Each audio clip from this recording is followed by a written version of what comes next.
yang bisa kita jadikan pelajaran dalam kehidupan kita sehari-hari. Berikut ini mari kita simak bersama isi tausiah dari guru kita almarhum Kiai Haji Zainuddin MZ. Selamat mendengarkan.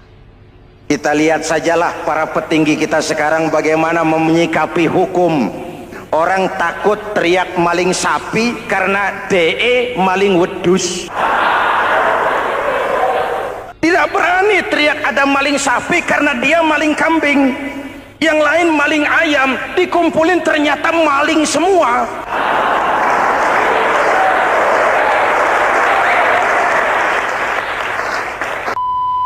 Assalamualaikum warahmatullahi Muhammadin wa ala alihi wa sahbihi ajma'in, amma ba'du.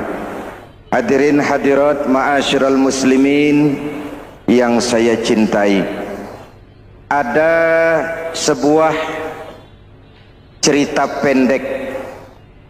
Seorang pengendara sepeda motor ditangkap oleh Pak polisi, lalu diperiksa. Ini motor siapa? Pinjam Pak. Helm? Pinjam. SIM? Pinjam. Kata Pak polisi, tidak boleh begini. Marah yang naik sepeda motor. Pak polisi bagaimana? Kok tidak boleh? Yang punya saja bilang boleh.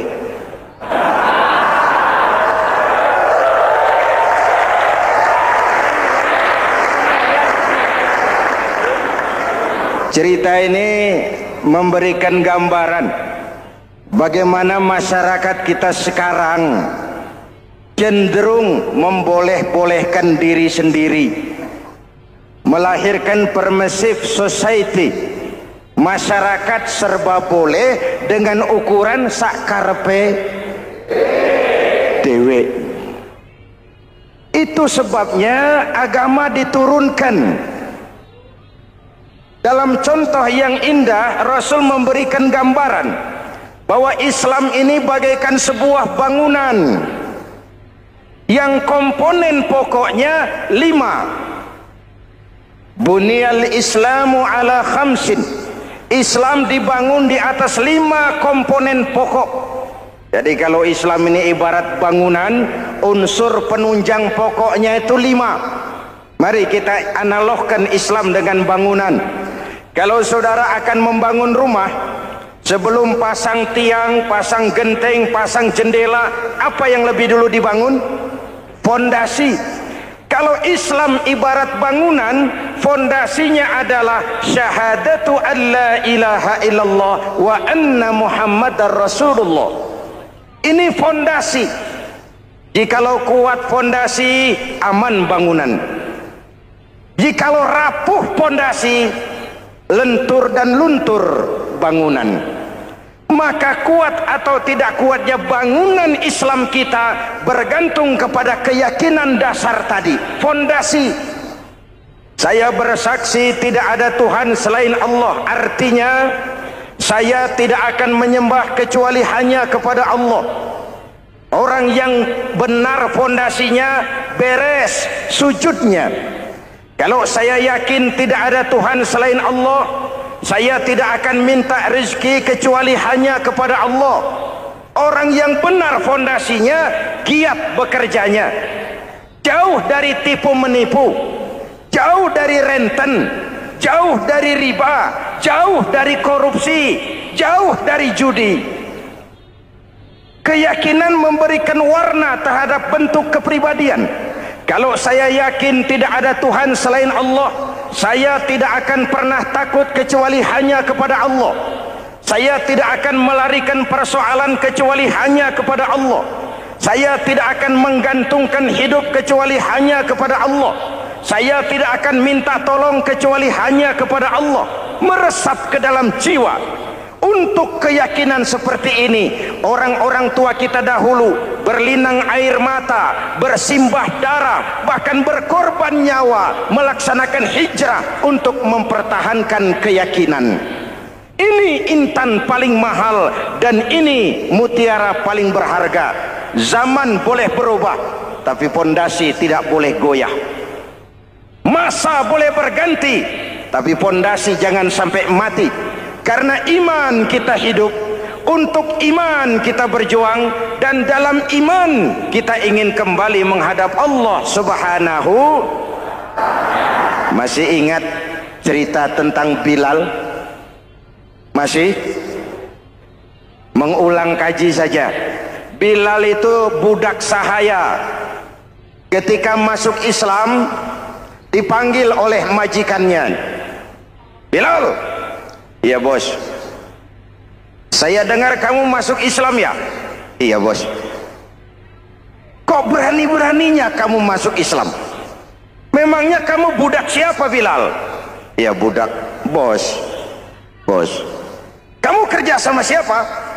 Sama bos. Bos. Yang gaji kamu siapa? Ya bos. Nah, kamu kan ngerti Bilal.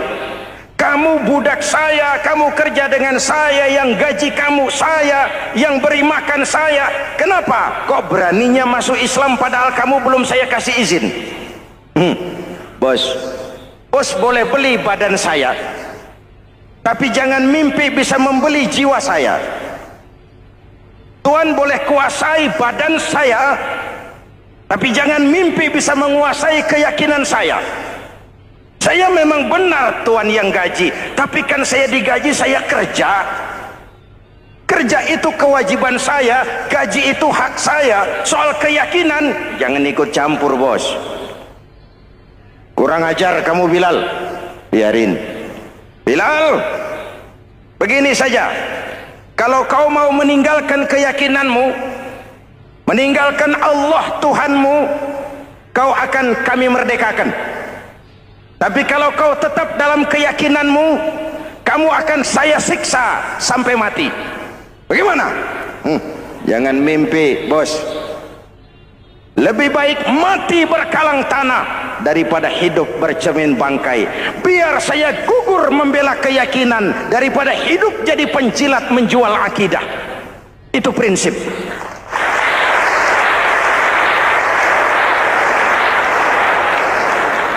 Gendeng kamu. Ayo siksa. Tangannya diikat, dihimpit dengan batu berat, dijemur dengan terik matahari padang pasir, terkelupas kulitnya, mengalir darah dari sekujur badannya, pecah bibirnya. Ayo Bilal, tetap bertuhan Allah dan kau akan mati di sini, atau kembali ke agama lama, kau jadi merdeka. Dari bibir yang pecah itu cuma keluar Allahu Ahad. Bilal budak badannya, merdeka jiwanya, maka namanya ditulis dengan tinta emas dalam sejarah.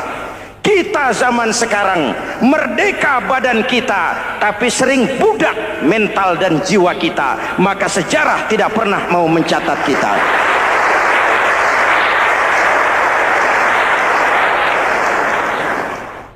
Masyarul muslimin yang saya cintai, fondasi sudah.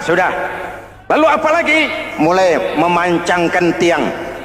Tiangnya 5. Ada tiang namanya zuhur, asar, maghrib, subuh, isya. Tetapi agar bangunan menjadi kuat, ada tiang-tiang tambahan. Namanya rawatib dan nawafil. Rawatib itu ba'diyah atau qobliyah, nawafil itu di luar itu. Agar bangunan menjadi kuat, dibentuk pribadi lewat sholat. Apa filsafatnya? Pertama, sholat itu simbol penyerahan total kepada Allah. Kita ini sudah kontrak. Innallaha astara minal mu'minina anfusahum wa amwalahum bi anna lahumul jannah. Allah telah membeli dari orang-orang mukmin diri mereka, harta mereka, bagi mereka adalah surga. Penjual kita orang beriman, pembeli Allah, dagangannya amwal dan anfus, harganya adalah surga. Jelas? Penyerahan total itu dimulai dengan takbiratul ihram. Shalli fardal isya, Allahu akbar. Arahkan mata ke tempat kita sujud. Jangan lupa kalau sudah di atas, lupa dengan yang di bawah. Sudah jadi genteng, petatang peteteng di atas. Lalu bilang, merasa capek sendiri, kata genteng kepada tiang. Tiang, kamu sih enak, kata genteng. Saya setengah mati di atas. Kehujanan, kepanasan, kadang-kadang anak-anak nakal saya disambitin. Kata tiang, saudara genteng, ngomong jangan sembarangan ya. Kamu kira kamu bisa nongkrong dan nangkring di atas, itu gara-gara siapa genteng? Kan saya yang sokong dari bawah. Kamu jadi pejabat tinggi, jadi anggota ini, anggota itu. Kami rakyat yang angkat. Jangan sudah di atas kami ditekan. Jangan agama dijadikan topeng untuk kepentingan pribadi. Berpolitik untuk kepentingan agama, ayo. Tapi menjual agama untuk kepentingan politik, itu yang merusak agama.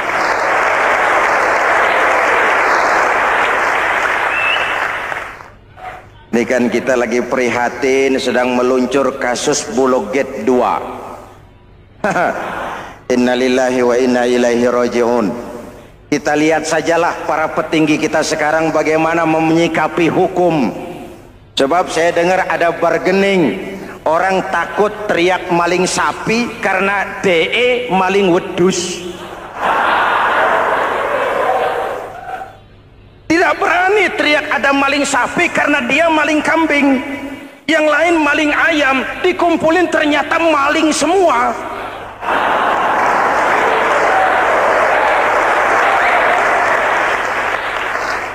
Hadirin yang saya hormati, ini melukai rasa keadilan.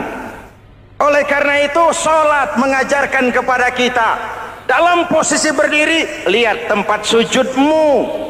Jangan menteleng terus ke atas, lalu lupa dari mana kita berangkat.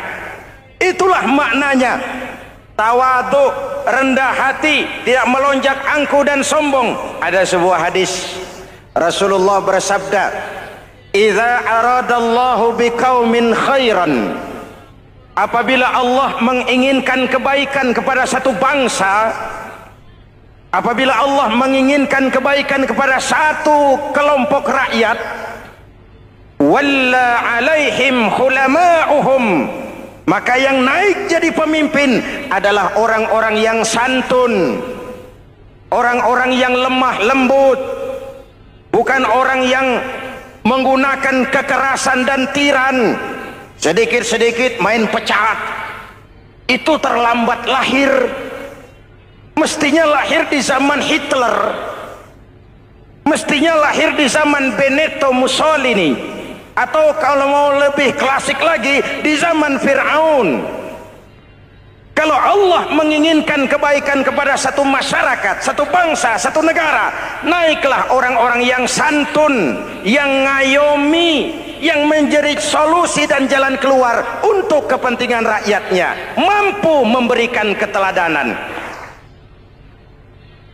Saya tertarik dengan pidato Presiden Cina pada saat dilantik. Cina, Presiden Cina pasti tidak tahu Pancasila, pasti tidak kenal Islam, tapi pidato pelantikannya, berikan saya 100 peti mati, yang 99 akan saya pakai buat koruptor, yang satu akan saya pakai sendiri kalau kamu lihat saya tidak benar. Luar biasa.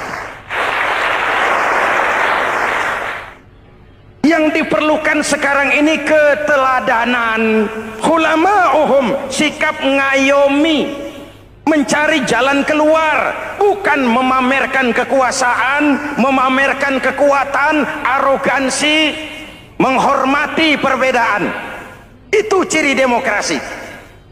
Lalu waqadha bainahum ulama'uhum, yang memutuskan hukum adalah pakarnya, ulamanya, mengambil keputusan secara profesional sehingga rakyat beroleh apa yang namanya kepastian hukum, merasa hidup terlindungi, aman dan nyaman. Lalu yang ketiga, wa ja'alal mala fi askhiyaihim, peredaran harta, pergerakan ekonomi berada di tangan orang-orang yang pemurah, yang tidak mau kaya sendiri, tidak mau senyum di atas penderitaan orang lain, menari di atas bangkai saudaranya. Hadirin yang saya hormati, ini cirinya. Tapi sebaliknya kata Nabi, wa idza aradallahu biqaumin syarran, apabila Allah menghendaki kejelekan, keburukan bagi satu bangsa, walla alaihim sufahauhum, yang naik jadi pemimpin orang-orang durjana, orang-orang kurang ajar, tapi dipoles dengan topeng yang bagus. Hei, hei, ini musim topeng. Musim apa? Topeng. Topeng itu apa perlunya? Menyembunyikan wajah asli. Sekarang ini Dracula berwajah Arjuna. Ini musim topeng. Kita rakyat harus hati-hati dan punya filter, mampu memilah dan memilih. Walla alaihim sufahauhum wa qada bainahum juhaluhum, yang memutuskan hukum, yang mengambil keputusan orang-orang bodoh. Wa ja'alal mala fi bukhalaihim, peredaran harta, peredaran ekonomi jatuh di tangan orang-orang yang bakhil, yang tidak punya konsep menciptakan kemakmuran yang merata bagi seluruh rakyat Indonesia.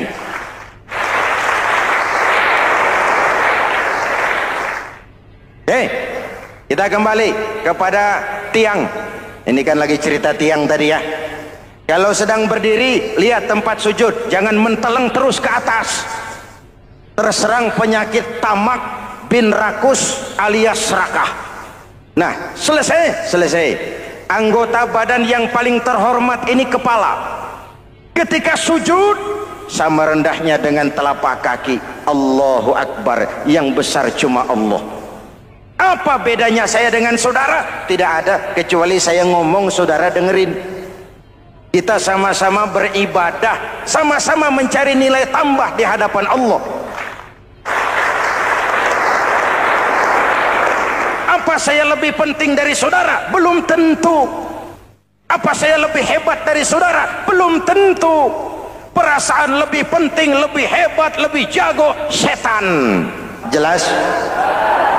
Ayo tundukkan kepala, dia sama rendahnya dengan telapak kaki kita. Yang besar cuma Allah. Allahu Akbar. Lalu diakhiri dengan menebarkan salam. Assalamualaikum warahmatullah. Assalamualaikum warahmatullah. Menebarkan salam, mewujudkan rasa aman, damai, bukan menimbulkan keresahan. Hadirin yang saya hormati, ini karakteristik kita. Selesai sholat, kembali ke masyarakat, ajaran salam diterjemahkan. Apa? Rasulullah sallallahu alaihi wasallam bersabda, "Ufsus salam, wasilul arham, wa at'imut ta'am, wa sallu bil laili wan nasu niyam, tadkhulul jannata bisalam." Pertama, ufsus salam, tebarkan salam.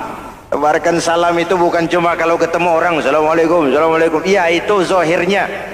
Tetapi hidup di tengah masyarakat memberikan rasa aman, rasa damai, menjadi pengayom bagi lingkungan, menjadi rahmah bagi semesta. Dalam Islam jangankan manusia, binatang saja dilindungi kok. Betul? Betul? Coba kalau belajar istinja itu kan makruh buang air kecil di tanah yang berlubang. Kenapa? Pertama, melindungi binatang yang ada dalam lubang.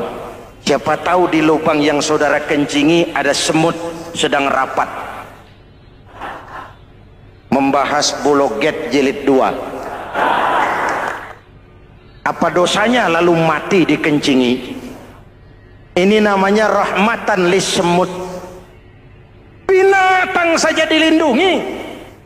Ada hadis Kalau kamu menyembelih hewan, sembelilah dengan cara yang terbaik.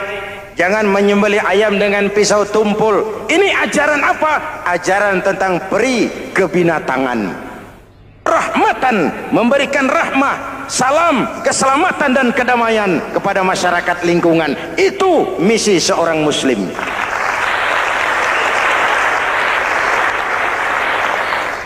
Hadirin hadirat ma'asyiral muslimin yang saya cintai, saya kembali kepada pesan Nabi tadi itu. Pertama, ufsus salam, sebarkan salam. Sekarang ini kan yang banyak sebarkan isu, sebarkan fitnah, hancurkan nama baik orang, hantam orang di mana-mana. Padahal yang diajarkan ufsus salam, sebarkan perdamaian, bukan permusuhan. Cari kebenaran, bukan kemenangan. Lalu yang kedua, wasilul arham, sambungkan silaturahmi, tegakkan semangat kekeluargaan dan persaudaraan. Karena kita sudah diikat dengan tali akidah. Mari kita saling bertanya setelah lewat hari-hari yang dimana kita seperti saling berhadapan, seperti tercabut dari akar budaya kita sebagai bangsa. Semangat gotong royong, semangat kekeluargaan makin lentur dan luntur, dan perlu kita angkat kembali ke permukaan. Silul arham, sambungkan semangat silaturahmi. Wa at'imut ta'am, berikan makan orang-orang yang kelaparan, mempunyai kepekaan dan kepedulian. Jangan menari di atas penderitaan orang, jangan tersenyum di atas isak tangis tetangga. At'imut ta'am, mempunyai kepedulian yang tinggi. Wa sallu bil laili wan nasu niyam, bangunlah di keheningan malam ketika orang sedang tidur. Istilah saya, kalau mau telepon Allah, jangan lupa nomor teleponnya, 44342, jumlahnya 17. Zuhur, asar, maghrib, isya, subuh, 44342. Jangan ragu-ragu, kalau angka cukup telepon sambung, kalau angka kurang hati-hati salah sambung. Pak, mau sambung yang lebih cepat bagaimana? Bisa, selain nomor itu coba pakai sambungan langsung jarak jauh, namanya SLJJ. Kapan? Tengah malam. Kenapa tengah malam? Lebih murah.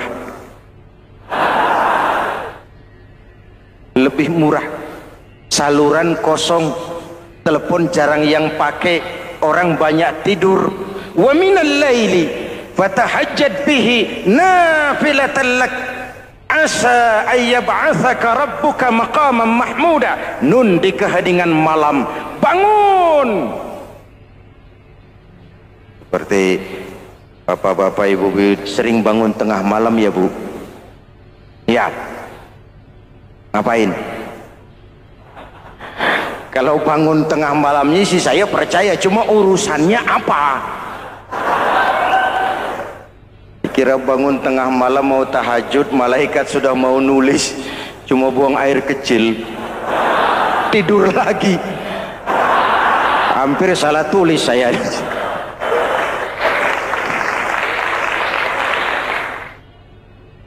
Baik, fondasi sudah Pak, tiang siap, lalu apa lagi? Nah, rumah itu supaya ada batas perlu pagar, dinding, tembok. Yang jadi batas, dinding, tembok, puasa.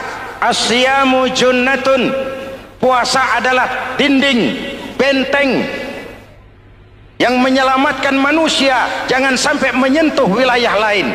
Ada batas-batas dan norma yang diindahkan. Selesai, tembok, dinding, selesai, pagar, selesai. Lah rumah itu supaya bersih kan harus ada kamar mandi, jendela, pintu yang fungsinya membersihkan zakat. Kalau dia zakatul mal, dia bersihkan harta kita. Kalau dia zakatul fitrah, dia bersihkan jiwa kita. Kalau dia zakatul tijarah, dia bersihkan bisnis kita. Kalau dia zakatul ma'adin, dia bersihkan barang tambang kita. Karena itu dalam kitab-kitab fikih dikatakan zakat itu adalah harta yang tu'khazu min aghniyaihim wa turaddu ila fuqaraihim. Kiai Haji Zainuddin Hamidi atau dikenal sebagai Kiai Haji Zainuddin MZ. Beliau lahir pada tanggal 2 Maret 1952.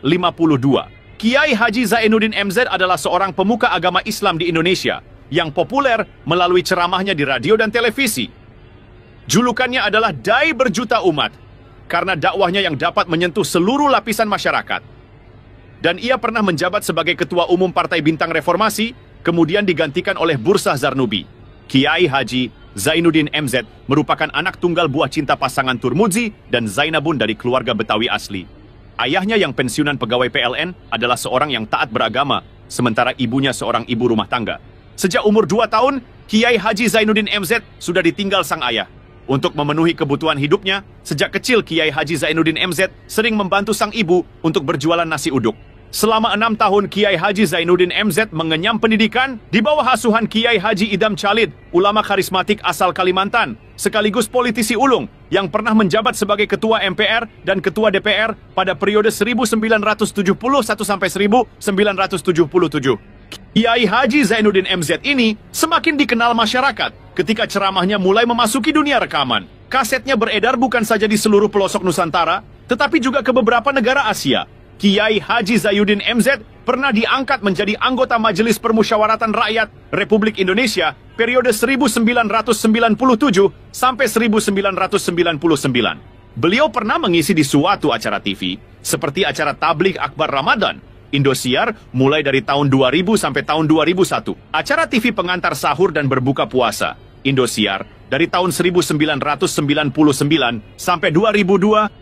Dakwah puasa acara TV SCTV dari tahun 1991 sampai 2001. Kiai Haji Zainuddin MZ meninggal dunia pada 5 Juli 2011 dalam perjalanan menuju Rumah Sakit Pusat Pertamina karena serangan jantung dan gula darah. Ia meninggal setelah sarapan bersama keluarga di rumahnya Gandaria 1, Kebayoran Baru, Jakarta Selatan. Itulah biografi singkat dari beliau. Mari kita kirimkan Al-Fatihah untuk beliau, Kiai Haji Zainuddin MZ. Jikalau kuat fondasi, aman bangunan. Jikalau rapuh fondasi, lentur dan luntur bangunan. Maka kuat atau tidak kuatnya bangunan Islam kita bergantung kepada keyakinan dasar tadi, fondasi. Saya bersaksi tidak ada Tuhan selain Allah, artinya saya tidak akan menyembah kecuali hanya kepada Allah. Orang yang benar fondasinya beres sujudnya. Kalau saya yakin tidak ada Tuhan selain Allah, saya tidak akan minta rezeki kecuali hanya kepada Allah. Orang yang benar fondasinya, giat bekerjanya, jauh dari tipu menipu, jauh dari renten, jauh dari riba, jauh dari korupsi, jauh dari judi. Keyakinan memberikan warna terhadap bentuk kepribadian. Kalau saya yakin tidak ada Tuhan selain Allah, saya tidak akan pernah takut kecuali hanya kepada Allah. Saya tidak akan melarikan persoalan kecuali hanya kepada Allah. Saya tidak akan menggantungkan hidup kecuali hanya kepada Allah. Saya tidak akan minta tolong kecuali hanya kepada Allah. Meresap ke dalam jiwa. Untuk keyakinan seperti ini, orang-orang tua kita dahulu berlinang air mata, bersimbah darah, bahkan berkorban nyawa, melaksanakan hijrah untuk mempertahankan keyakinan. Ini intan paling mahal dan ini mutiara paling berharga. Zaman boleh berubah, tapi pondasi tidak boleh goyah. Masa boleh berganti, tapi pondasi jangan sampai mati. Karena iman kita hidup, untuk iman kita berjuang, dan dalam iman kita ingin kembali menghadap Allah Subhanahu. Masih ingat cerita tentang Bilal? Masih? Mengulang kaji saja. Bilal itu budak sahaya. Ketika masuk Islam, dipanggil oleh majikannya. Bilal, iya bos. Saya dengar kamu masuk Islam ya? Iya bos. Kok Kok berani-beraninya kamu masuk Islam? Memangnya kamu budak siapa, Bilal? Ya budak bos. Bos. Kamu kerja sama siapa? Sama bos. Bos. Yang gaji kamu siapa? Ya bos. Nah, kamu kan ngerti, Bilal. Kamu budak saya, kamu kerja dengan saya, yang gaji kamu saya, yang beri makan saya. Kenapa? Kok beraninya masuk Islam padahal kamu belum saya kasih izin? Bos, bos boleh beli badan saya, tapi jangan mimpi bisa membeli jiwa saya. Tuhan boleh kuasai badan saya, tapi jangan mimpi bisa menguasai keyakinan saya. Saya memang benar Tuhan yang gaji, tapi kan saya digaji, saya kerja. Kerja itu kewajiban saya, gaji itu hak saya. Soal keyakinan, jangan ikut campur, bos. Kurang ajar kamu, Bilal. Biarin. Bilal, begini saja. Kalau kau mau meninggalkan keyakinanmu, meninggalkan Allah Tuhanmu, kau akan kami merdekakan. Tapi kalau kau tetap dalam keyakinanmu, kamu akan saya siksa sampai mati. Bagaimana? Jangan mimpi, bos. Lebih baik mati berkalang tanah daripada hidup bercermin bangkai. Biar saya gugur membela keyakinan daripada hidup jadi penjilat menjual akidah. Itu prinsip.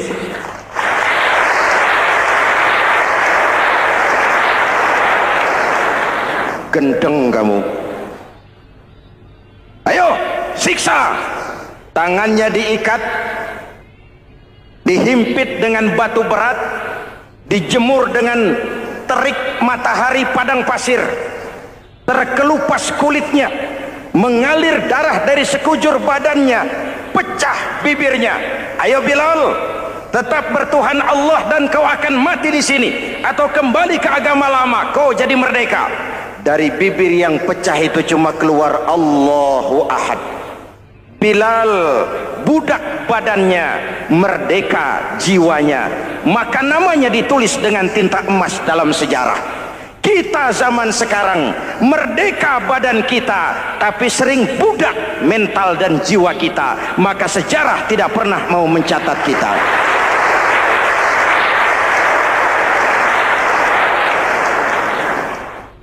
Masyarul muslimin yang saya cintai, fondasi sudah. Lalu apa lagi? Mulai memancangkan tiang. Tiangnya 5. Ada tiang namanya zuhur, asar, maghrib, subuh, isya. Tetapi agar bangunan menjadi kuat, ada tiang-tiang tambahan. Namanya rawatib dan nawafil. Rawatib itu ba'diyah atau qobliyah, nawafil itu di luar itu. Agar bangunan menjadi kuat, dibentuk pribadi lewat solat.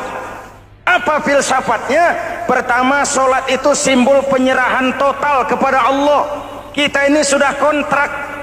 Innallaha astara minal mu'minina anfusahum wa amwalahum bi anna lahumul jannah.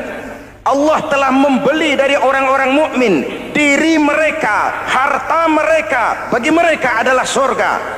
Penjual kita orang beriman, pembeli Allah, dagangannya amwal dan anfus, harganya adalah surga. Jelas?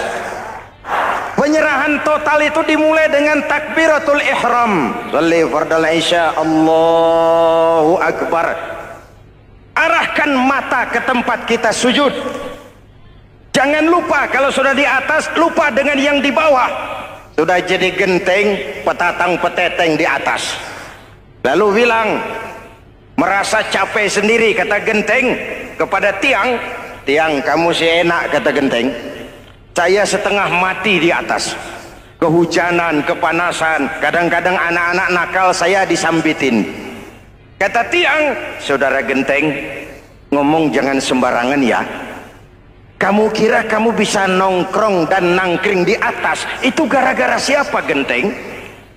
Kan saya yang sokong dari bawah. Kamu jadi pejabat tinggi, jadi anggota ini, anggota itu. Kami rakyat yang angkat. Jangan sudah di atas kami ditekan. Jangan agama dijadikan topeng untuk kepentingan pribadi. Berpolitik untuk kepentingan agama, ayo. Tapi menjual agama untuk kepentingan politik, itu yang merusak agama.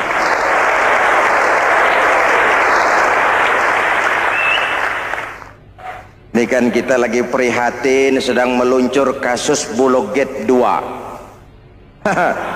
Innalillahi wa inna ilaihi raji'un. Kita lihat sajalah para petinggi kita sekarang bagaimana menyikapi hukum. Sebab saya dengar ada bargaining, orang takut teriak maling sapi karena DE maling wedus. Tidak berani teriak ada maling sapi karena dia maling kambing.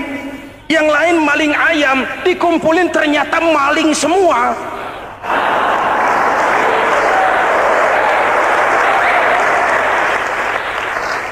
Hadirin yang saya hormati, ini melukai rasa keadilan.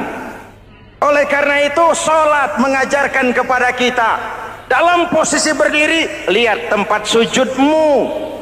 Jangan menteleng terus ke atas, lalu lupa dari mana kita berangkat. Itulah maknanya tawadhu, rendah hati, tidak melonjak angku dan sombong. Ada sebuah hadis Rasulullah bersabda, "Idza aradallahu biqaumin khairan."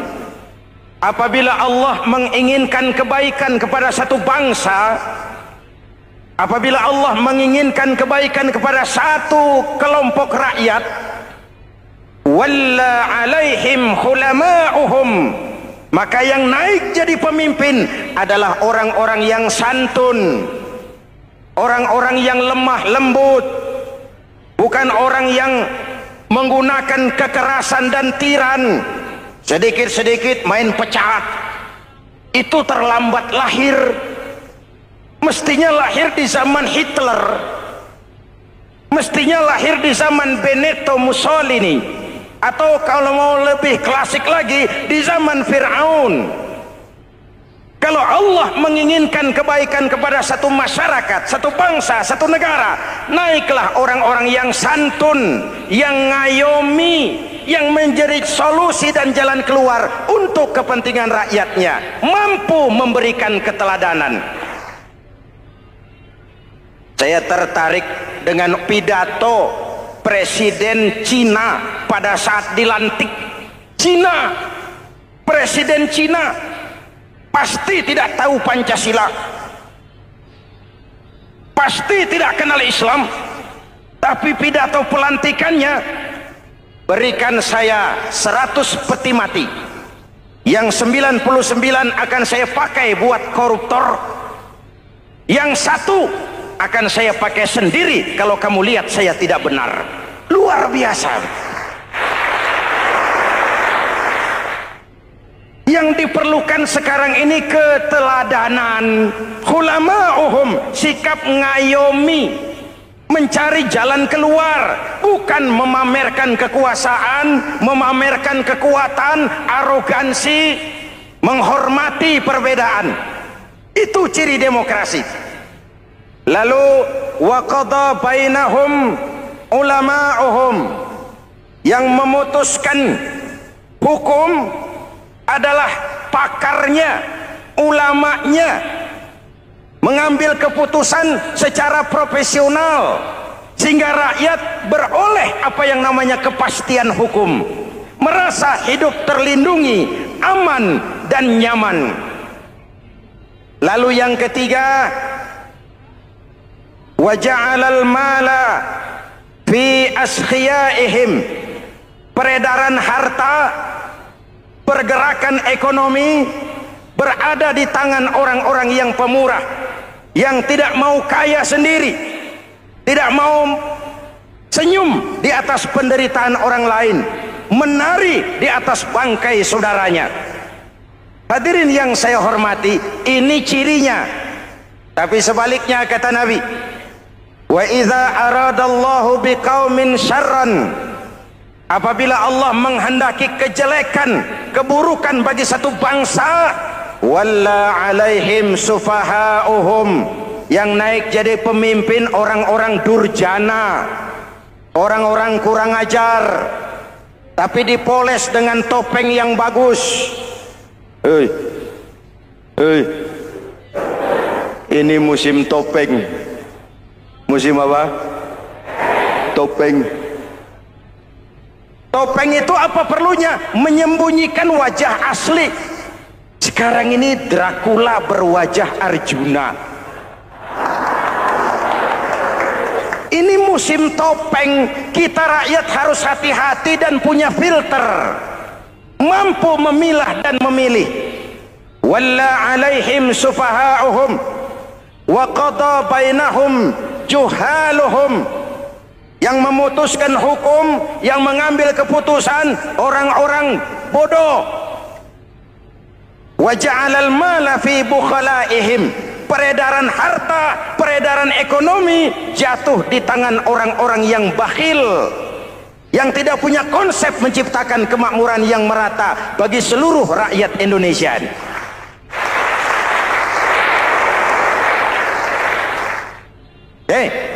Kita kembali kepada tiang. Ini kan lagi cerita tiang tadi ya.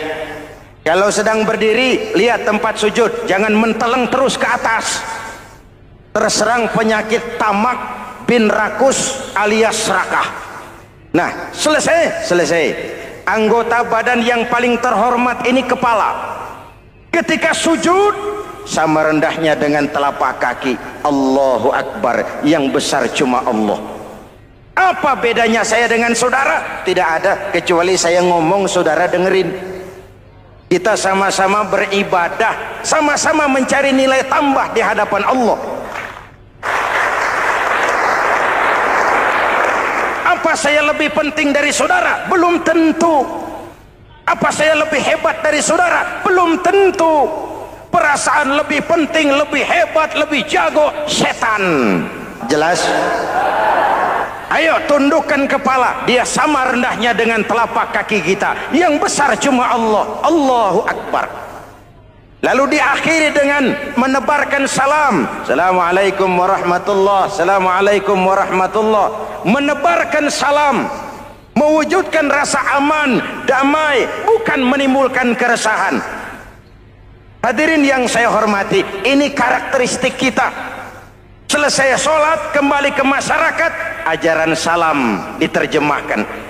Apa? Rasulullah sallallahu alaihi wasallam bersabda, "Ufsus salam, wasilul arham, wa at'imut ta'am, wa sallu bil laili wan nasu niyam, tadkhulul jannata bisalam." Pertama, ufsus salam, tebarkan salam. Tebarkan salam itu bukan cuma kalau ketemu orang assalamualaikum, assalamualaikum. Iya, itu zahirnya. Tetapi hidup di tengah masyarakat memberikan rasa aman, rasa damai, menjadi pengayom bagi lingkungan, menjadi rahmah bagi semesta. Dalam Islam jangankan manusia, binatang saja dilindungi kok. Betul? Betul? Coba kalau belajar istinja itu kan makruh buang air kecil di tanah yang berlubang. Kenapa? Pertama, melindungi binatang yang ada dalam lubang. Siapa tahu di lubang yang saudara kencingi ada semut sedang rapat. Membahas Bologet jilid 2. Apa dosanya lalu mati dikencingi? Ini namanya rahmatan lis semut. Binatang saja dilindungi. Ada hadis, kalau kamu menyembelih hewan, sembelilah dengan cara yang terbaik. Jangan menyembelih ayam dengan pisau tumpul. Ini ajaran apa? Ajaran tentang peri kebinatangan. Rahmatan, memberikan rahmah, salam, keselamatan dan kedamaian kepada masyarakat lingkungan. Itu misi seorang muslim.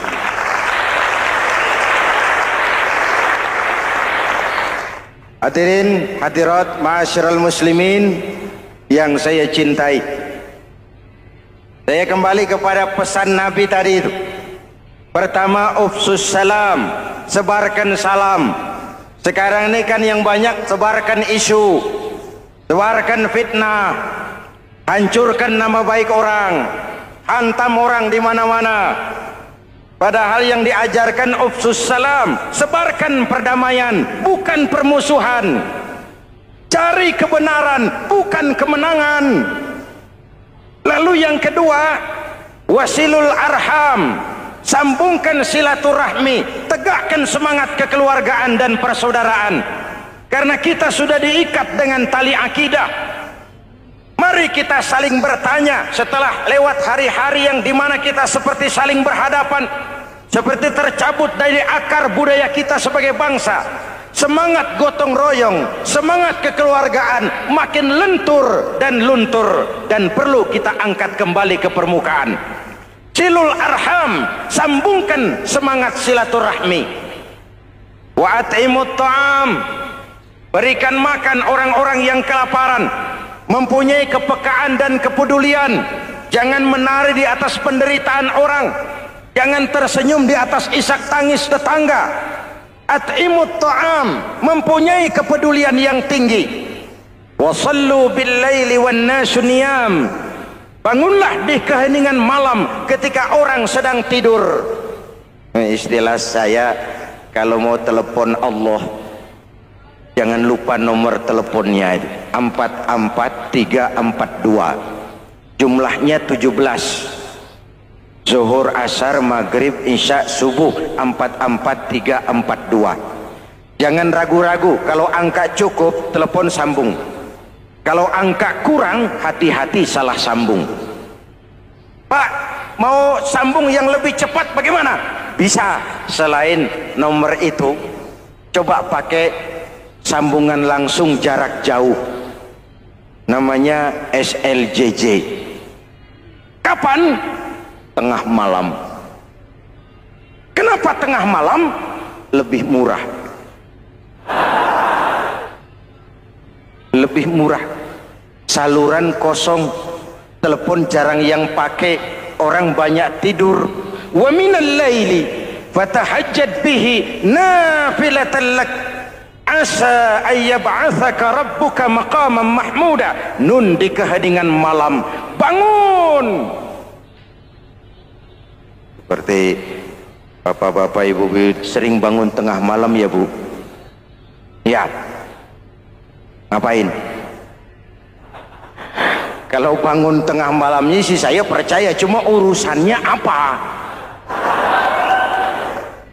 Kira bangun tengah malam mau tahajud, malaikat sudah mau nulis, cuma buang air kecil, tidur lagi.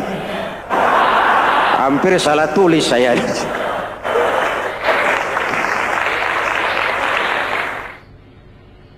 Baik, fondasi sudah Pak, tiang siap, lalu apa lagi? Nah, rumah itu supaya ada batas perlu pagar, dinding, tembok.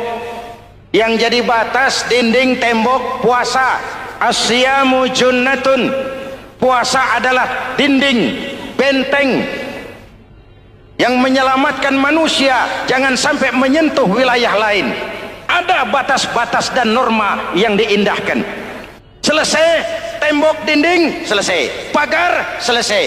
Lah rumah itu supaya bersih kan harus ada kamar mandi, jendela, pintu yang fungsinya membersihkan zakat.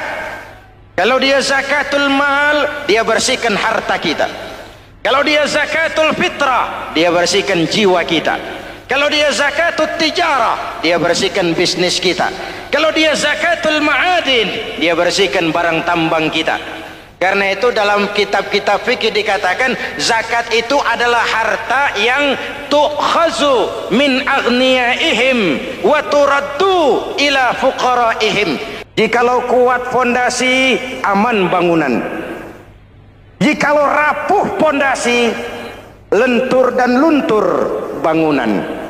Maka kuat atau tidak kuatnya bangunan Islam kita bergantung kepada keyakinan dasar tadi, fondasi.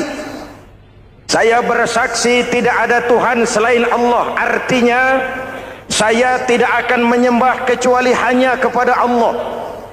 Orang yang benar fondasinya beres sujudnya. Kalau saya yakin tidak ada Tuhan selain Allah, saya tidak akan minta rezeki kecuali hanya kepada Allah.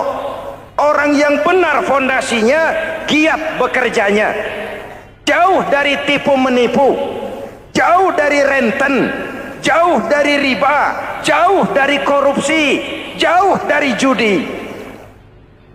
Keyakinan memberikan warna terhadap bentuk kepribadian.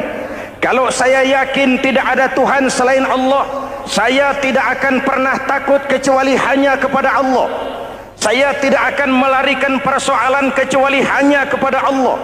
Saya tidak akan menggantungkan hidup kecuali hanya kepada Allah. Saya tidak akan minta tolong kecuali hanya kepada Allah. Meresap ke dalam jiwa. Untuk keyakinan seperti ini, orang-orang tua kita dahulu berlinang air mata, bersimbah darah, bahkan berkorban nyawa, melaksanakan hijrah untuk mempertahankan keyakinan. Ini intan paling mahal dan ini mutiara paling berharga. Zaman boleh berubah, tapi pondasi tidak boleh goyah. Masa boleh berganti, tapi pondasi jangan sampai mati. Karena iman kita hidup, untuk iman kita berjuang, dan dalam iman kita ingin kembali menghadap Allah Subhanahu. Masih ingat cerita tentang Bilal? Masih? Mengulang kaji saja. Bilal itu budak sahaya. Ketika masuk Islam, dipanggil oleh majikannya. Bilal, iya bos. Saya dengar kamu masuk Islam ya? Iya bos. Kok berani-beraninya kamu masuk Islam? Memangnya kamu budak siapa Bilal? Iya budak bos. Bos. Kamu kerja sama siapa? Sama bos. Bos. Yang gaji kamu siapa? Ya bos. Nah, kamu kan ngerti Bilal, kamu budak saya, kamu kerja dengan saya, yang gaji kamu saya, yang beri makan saya. Kenapa? Kok beraninya masuk Islam padahal kamu belum saya kasih izin? Bos, bos boleh beli badan saya, tapi jangan mimpi bisa membeli jiwa saya. Tuhan boleh kuasai badan saya, tapi jangan mimpi bisa menguasai keyakinan saya. Saya memang benar Tuhan yang gaji, tapi kan saya digaji, saya kerja. Kerja itu kewajiban saya, gaji itu hak saya. Soal keyakinan, jangan ikut campur bos. Kurang ajar kamu Bilal. Biarin. Bilal, begini saja. Kalau kau mau meninggalkan keyakinanmu, meninggalkan Allah Tuhanmu, kau akan kami merdekakan. Tapi kalau kau tetap dalam keyakinanmu, kamu akan saya siksa sampai mati. Bagaimana? Jangan mimpi bos. Lebih baik mati berkalang tanah daripada hidup bercermin bangkai. Biar saya gugur membela keyakinan daripada hidup jadi penjilat menjual akidah. Itu prinsip.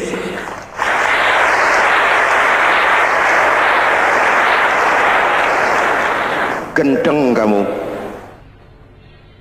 Ayo siksa. Tangannya diikat, dihimpit dengan batu berat, dijemur dengan terik matahari padang pasir, terkelupas kulitnya, mengalir darah dari sekujur badannya, pecah bibirnya. Ayo Bilal, tetap bertuhan Allah dan kau akan mati di sini, atau kembali ke agama lama, kau jadi merdeka. Dari bibir yang pecah itu cuma keluar Allahu Ahad. Subhanallah, sangat luar biasa apa yang sudah dijelaskan oleh guru kita almarhum Kiai Haji Zainuddin MZ. Sahabat beriman yang dimuliakan Allah, tetaplah di channel ini karena kajian ini belum selesai dan masih banyak lagi hal-hal menarik yang akan disampaikan oleh guru kita almarhum Kiai Haji Zainuddin MZ. Maka dari itu tetaplah di sini dan mari kita lanjutkan kembali. Selamat mendengarkan. Bilal budak badannya, merdeka jiwanya, maka namanya ditulis dengan tinta emas dalam sejarah. Kita zaman sekarang merdeka badan kita, tapi sering budak mental dan jiwa kita, maka sejarah tidak pernah mau mencatat kita.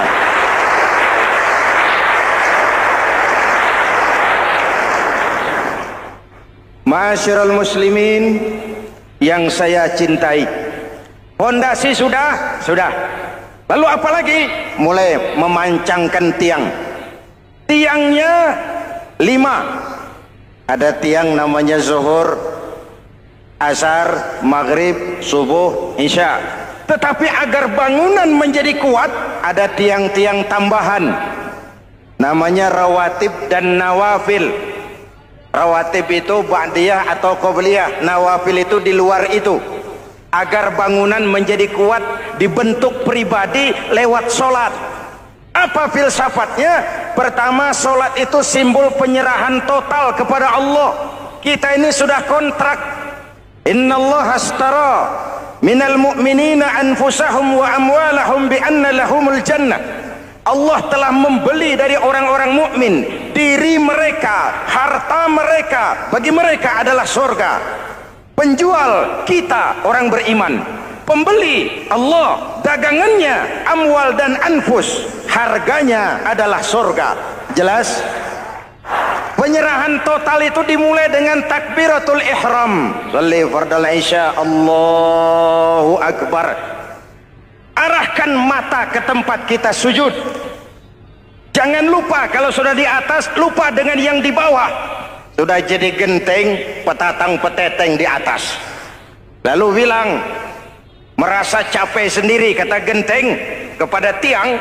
Tiang, kamu sih enak, kata genteng. Saya setengah mati di atas. Kehujanan, kepanasan, kadang-kadang anak-anak nakal saya disambitin. Kata tiang, saudara genteng, ngomong jangan sembarangan ya. Kamu kira kamu bisa nongkrong dan nangkring di atas, itu gara-gara siapa genteng? Kan saya yang sokong dari bawah. Kamu jadi pejabat tinggi, jadi anggota ini, anggota itu. Kami rakyat yang angkat, jangan sudah di atas kami ditekan. Jangan agama dijadikan topeng untuk kepentingan pribadi. Berpolitik untuk kepentingan agama, ayo, tapi menjual agama untuk kepentingan politik, itu yang merusak agama.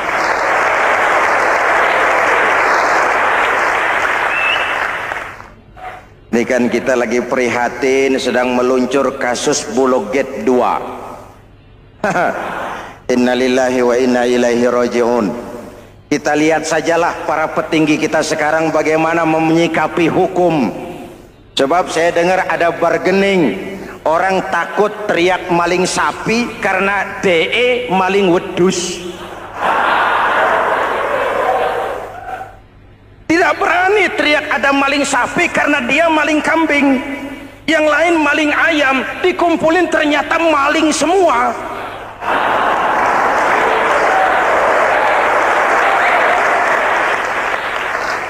Hadirin yang saya hormati, ini melukai rasa keadilan. Oleh karena itu, sholat mengajarkan kepada kita, dalam posisi berdiri, lihat tempat sujudmu. Jangan menteleng terus ke atas, lalu lupa dari mana kita berangkat. Itulah maknanya tawadhu, rendah hati, tidak melonjak angku dan sombong. Ada sebuah hadis, Rasulullah bersabda, "Idza aradallahu biqaumin khairan."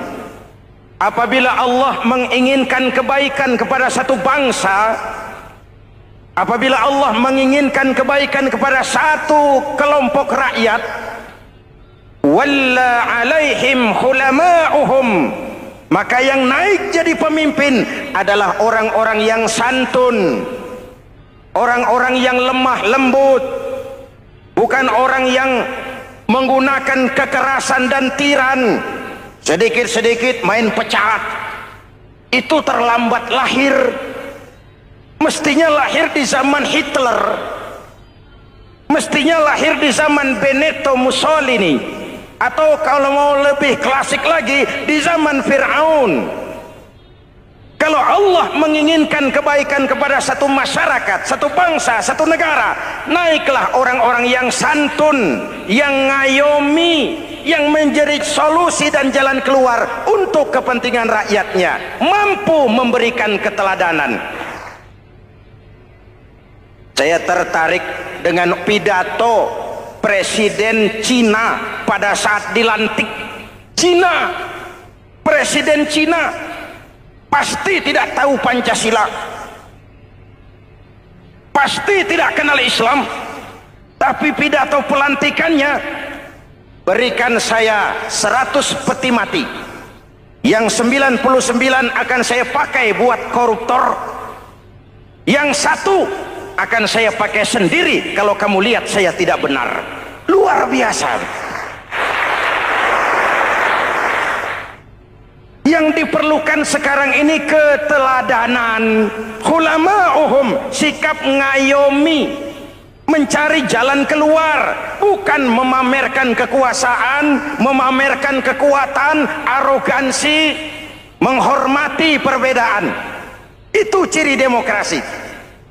Lalu wa qada bainahum ulama'uhum, yang memutuskan hukum adalah pakarnya, ulamanya, mengambil keputusan secara profesional sehingga rakyat beroleh apa yang namanya kepastian hukum, merasa hidup terlindungi, aman dan nyaman.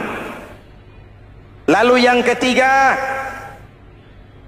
wa ja'alal mala fi askhiyaihim, peredaran harta, pergerakan ekonomi berada di tangan orang-orang yang pemurah, yang tidak mau kaya sendiri, tidak mau senyum di atas penderitaan orang lain, menari di atas bangkai saudaranya. Hadirin yang saya hormati, ini cirinya. Tapi sebaliknya kata Nabi, wa idza aradallahu biqaumin syarran, apabila Allah menghendaki kejelekan, keburukan bagi satu bangsa, walla alaihim sufahauhum, yang naik jadi pemimpin orang-orang durjana, orang-orang kurang ajar, tapi dipoles dengan topeng yang bagus.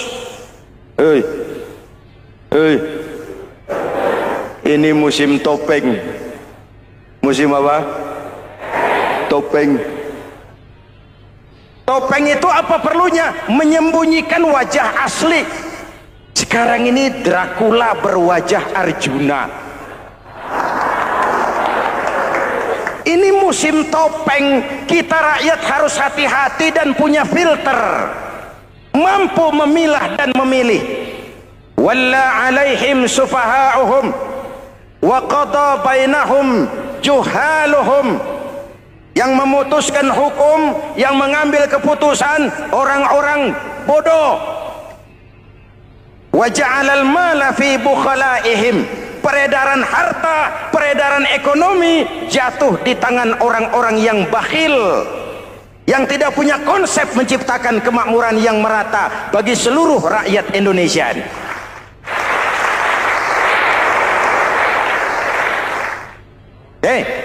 Kita kembali kepada tiang. Ini kan lagi cerita tiang tadi ya. Kalau sedang berdiri, lihat tempat sujud, jangan menteleng terus ke atas. Terserang penyakit tamak bin rakus alias serakah. Nah, selesai. Anggota badan yang paling terhormat ini kepala. Ketika sujud, sama rendahnya dengan telapak kaki. Allahu Akbar, yang besar cuma Allah.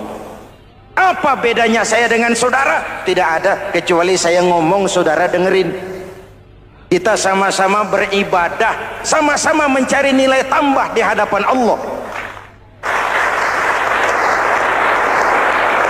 Apa saya lebih penting dari saudara? Belum tentu. Apa saya lebih hebat dari saudara? Belum tentu. Perasaan lebih penting, lebih hebat, lebih jago, setan. Jelas? Ayo tundukkan kepala. Dia sama rendahnya dengan telapak kaki kita. Yang besar cuma Allah. Allahu Akbar. Lalu diakhiri dengan menebarkan salam. Assalamualaikum warahmatullah. Assalamualaikum warahmatullah. Menebarkan salam, mewujudkan rasa aman, damai, bukan menimbulkan keresahan. Hadirin yang saya hormati, ini karakteristik kita. Selesai sholat, kembali ke masyarakat, ajaran salam diterjemahkan. Apa? Rasulullah sallallahu alaihi wasallam bersabda, "Ufsus salam, wasilul arham, wa at'imut ta'am, wa sallu bil laili wan nasu niyam, tadkhulul jannata bisalam." Pertama, ufsus salam, tebarkan salam. Tebarkan salam itu bukan cuma kalau ketemu orang assalamualaikum, assalamualaikum. Iya, itu zahirnya. Tetapi hidup di tengah masyarakat memberikan rasa aman, rasa damai, menjadi pengayom bagi lingkungan, menjadi rahmah bagi semesta. Dalam Islam jangankan manusia, binatang saja dilindungi kok. Betul? Betul? Coba kalau belajar istinja itu kan makruh buang air kecil di tanah yang berlubang. Kenapa? Pertama, melindungi binatang yang ada dalam lubang. Siapa tahu di lubang yang saudara kencingi ada semut sedang rapat. Membahas Buloget jilid 2. Apa dosanya lalu mati dikencingi? Ini namanya rahmatan lis semut. Binatang saja dilindungi. Ada hadis, kalau kamu menyembelih hewan, sembelilah dengan cara yang terbaik. Jangan menyembelih ayam dengan pisau tumpul. Ini ajaran apa? Ajaran tentang peri kebinatangan. Rahmatan, memberikan rahmah, salam, keselamatan dan kedamaian kepada masyarakat lingkungan. Itu misi seorang muslim.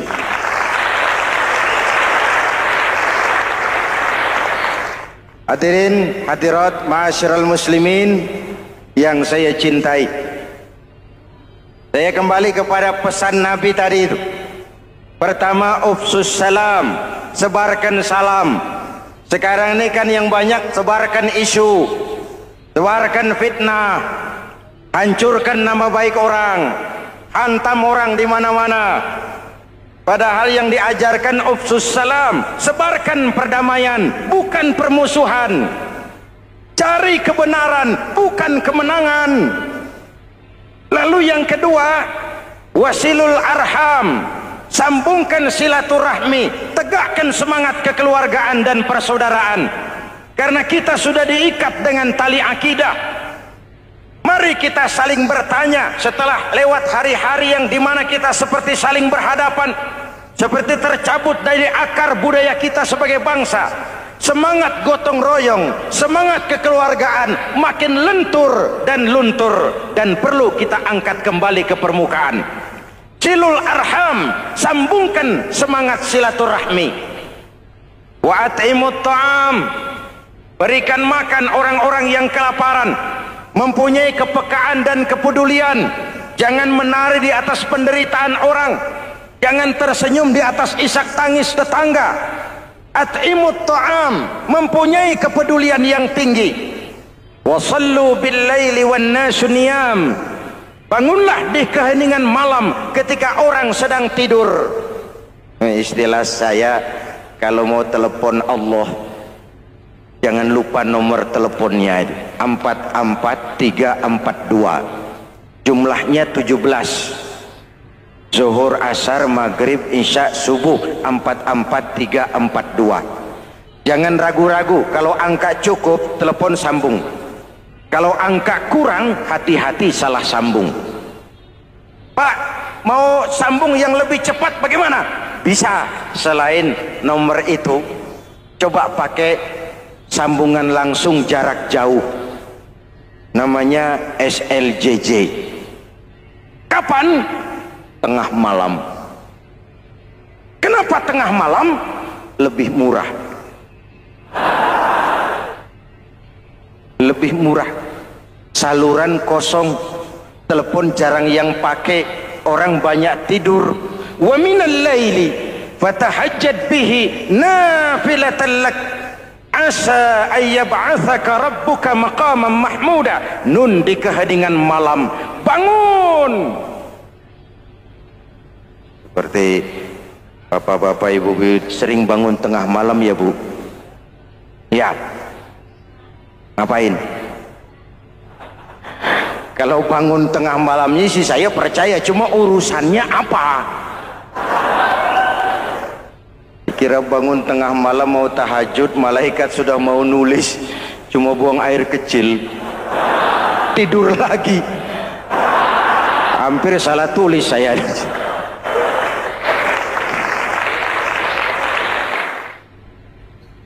Baik, fondasi sudah Pak, tiang siap. Lalu apa lagi? Nah, rumah itu supaya ada batas, perlu pagar, dinding, tembok. Yang jadi batas, dinding, tembok, puasa. Asyamu junnatun, puasa adalah dinding, benteng yang menyelamatkan manusia jangan sampai menyentuh wilayah lain. Ada batas-batas dan norma yang diindahkan. Selesai, tembok, dinding, selesai, pagar, selesai. Lah rumah itu supaya bersih kan harus ada kamar mandi, jendela, pintu yang fungsinya membersihkan zakat. Kalau dia zakatul mal, dia bersihkan harta kita. Kalau dia zakatul fitrah, dia bersihkan jiwa kita. Kalau dia zakatul tijarah, dia bersihkan bisnis kita. Kalau dia zakatul ma'adin, dia bersihkan barang tambang kita.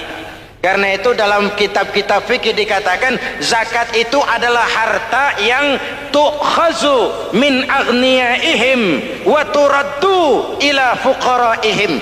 Alhamdulillahirrabbilalamin. Demikianlah kajian yang sangat luar biasa yang sudah disampaikan oleh guru kita almarhum Kiai Haji Zainuddin MZ. Banyak sekali ilmu, hikmah, dan manfaat yang bisa kita jadikan pelajaran dalam kehidupan kita sehari-hari. Sahabat beriman yang dimuliakan Allah, mari kita doakan guru kita, semoga beliau diampuni segala dosa-dosanya dan dilapangkan kuburnya. Amin ya Rabbal Alamin. Dan buat sahabat semua yang sudah setia mendengarkan tausiah ini sampai selesai, saya ucapkan terima kasih banyak. Semoga Allah Subhanahu wa Ta'ala senantiasa selalu melimpahkan rahmat dan karunia-Nya kepada sahabat semua, selalu diberikan kesehatan, dimudahkan segala urusannya, dan dilancarkan rezekinya. Amin amin ya Rabbal Alamin. Sahabat beriman yang dimuliakan Allah, demikian yang dapat saya bagikan. Semoga bermanfaat, dan kurang lebihnya mohon maaf. Sampai bertemu lagi di kajian berikutnya. Wabillahi taufiq wal hidayah, wa ridha wal inayah. Wassalamualaikum warahmatullahi wabarakatuh.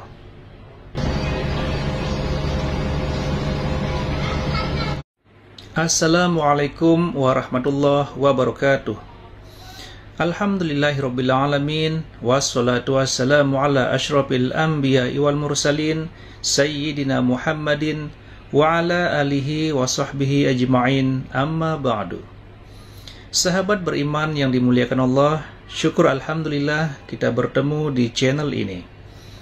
Pada hari Jumat yang penuh berkah ini, saya mengajak sahabatku semua untuk sejenak meluangkan waktu kita mendengarkan tausiah fenomenal dari guru kita almarhum Kiai Haji Zainuddin MZ. Tentunya banyak sekali ilmu, hikmah, dan manfaat yang bisa kita jadikan pelajaran dalam kehidupan kita sehari-hari. Berikut ini mari kita simak bersama isi tausiah dari guru kita almarhum Kiai Haji Zainuddin MZ. Selamat mendengarkan. Kita lihat sajalah para petinggi kita sekarang bagaimana menyikapi hukum. Orang takut teriak maling sapi karena DE maling wedus. Tidak berani teriak ada maling sapi karena dia maling kambing. Yang lain maling ayam, dikumpulin ternyata maling semua.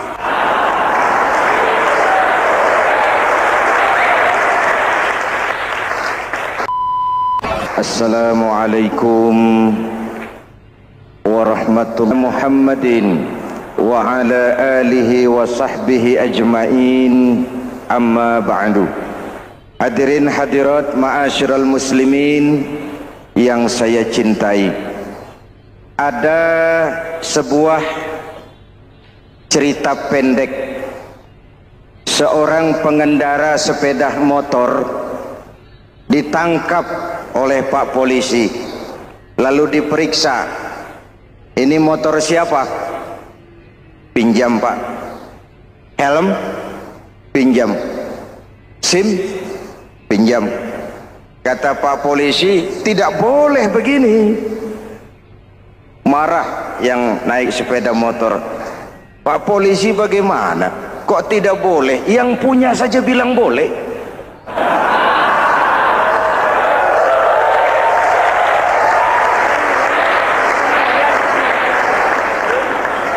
Cerita ini memberikan gambaran bagaimana masyarakat kita sekarang cenderung memboleh-bolehkan diri sendiri, melahirkan permissive society.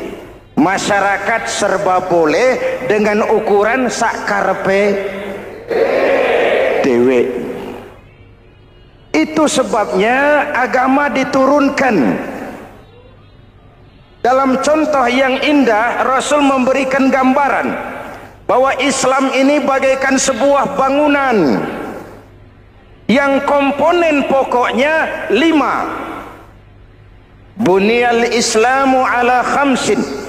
Islam dibangun di atas 5 komponen pokok.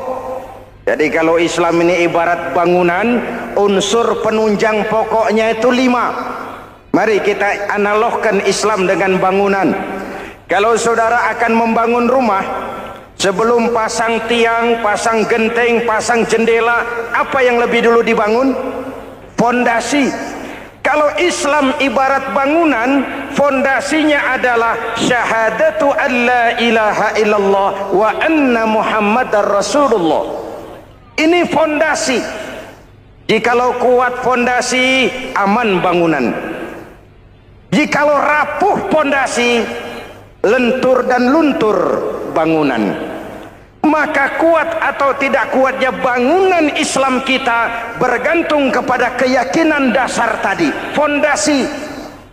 Saya bersaksi tidak ada Tuhan selain Allah, artinya saya tidak akan menyembah kecuali hanya kepada Allah.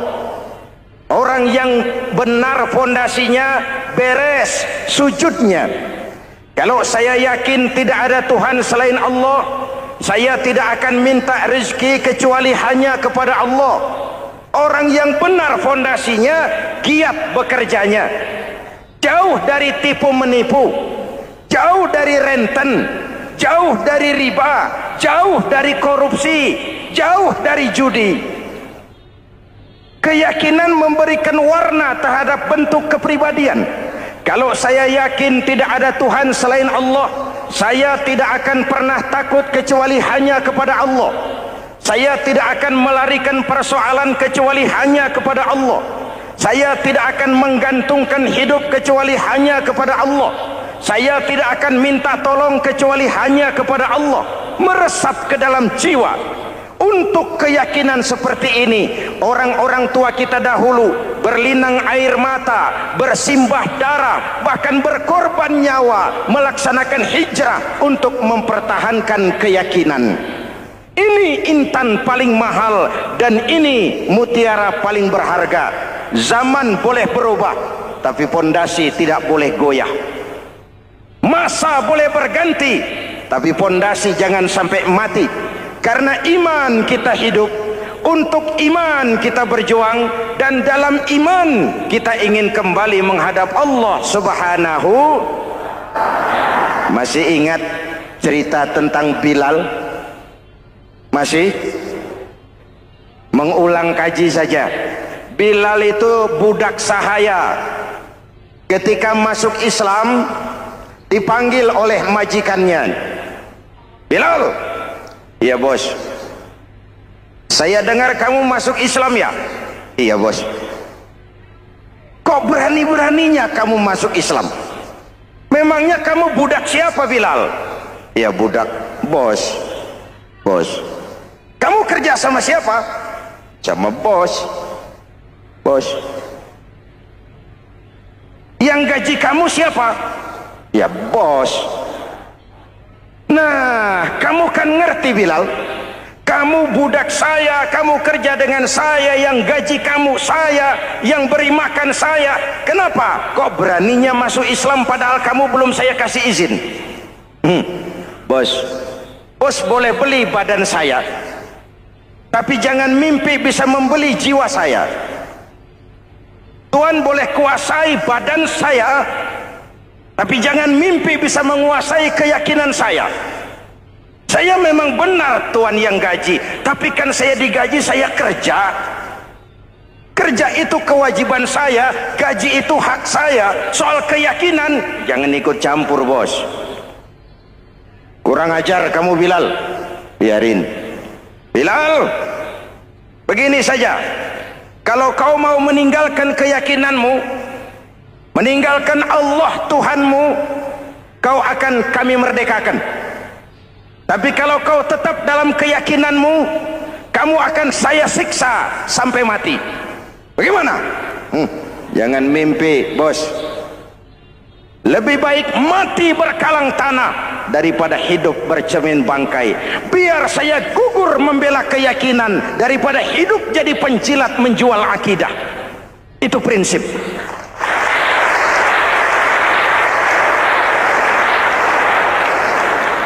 Gendeng kamu.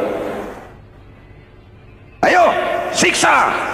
Tangannya diikat, dihimpit dengan batu berat, dijemur dengan terik matahari padang pasir, terkelupas kulitnya, mengalir darah dari sekujur badannya, pecah bibirnya.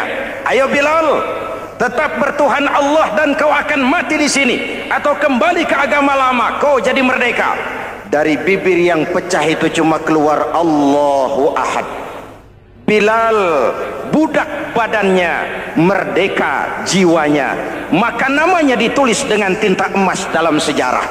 Kita zaman sekarang merdeka badan kita, tapi sering budak mental dan jiwa kita, maka sejarah tidak pernah mau mencatat kita.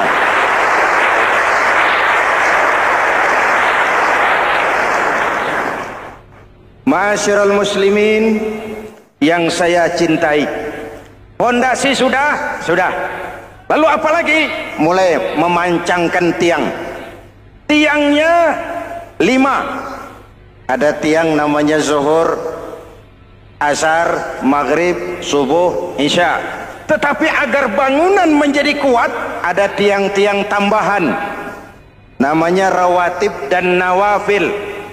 Rawatib itu ba'diyah atau qobliyah, nawafil itu di luar itu. Agar bangunan menjadi kuat, dibentuk pribadi lewat sholat. Apa filsafatnya? Pertama, sholat itu simbol penyerahan total kepada Allah. Kita ini sudah kontrak. Innallaha astara minal mu'minina anfusahum wa amwalahum bi anna lahumul jannah. Allah telah membeli dari orang-orang mukmin diri mereka, harta mereka, bagi mereka adalah surga. Penjual kita orang beriman, pembeli Allah, dagangannya amwal dan anfus, harganya adalah surga. Jelas? Penyerahan total itu dimulai dengan takbiratul ihram. Shalli fardal isya, Allahu akbar. Arahkan mata ke tempat kita sujud. Jangan lupa kalau sudah di atas, lupa dengan yang di bawah. Sudah jadi genteng, petatang peteteng di atas. Lalu bilang, merasa capek sendiri, kata genteng kepada tiang. Tiang, kamu sih enak, kata genteng. Saya setengah mati di atas. Kehujanan, kepanasan, kadang-kadang anak-anak nakal saya disambitin. Kata tiang, saudara genteng, ngomong jangan sembarangan ya. Kamu kira kamu bisa nongkrong dan nangkring di atas, itu gara-gara siapa genteng? Kan saya yang sokong dari bawah. Kamu jadi pejabat tinggi, jadi anggota ini, anggota itu. Kami rakyat yang angkat, jangan sudah di atas kami ditekan. Jangan agama dijadikan topeng untuk kepentingan pribadi. Berpolitik untuk kepentingan agama, ayo, tapi menjual agama untuk kepentingan politik, itu yang merusak agama.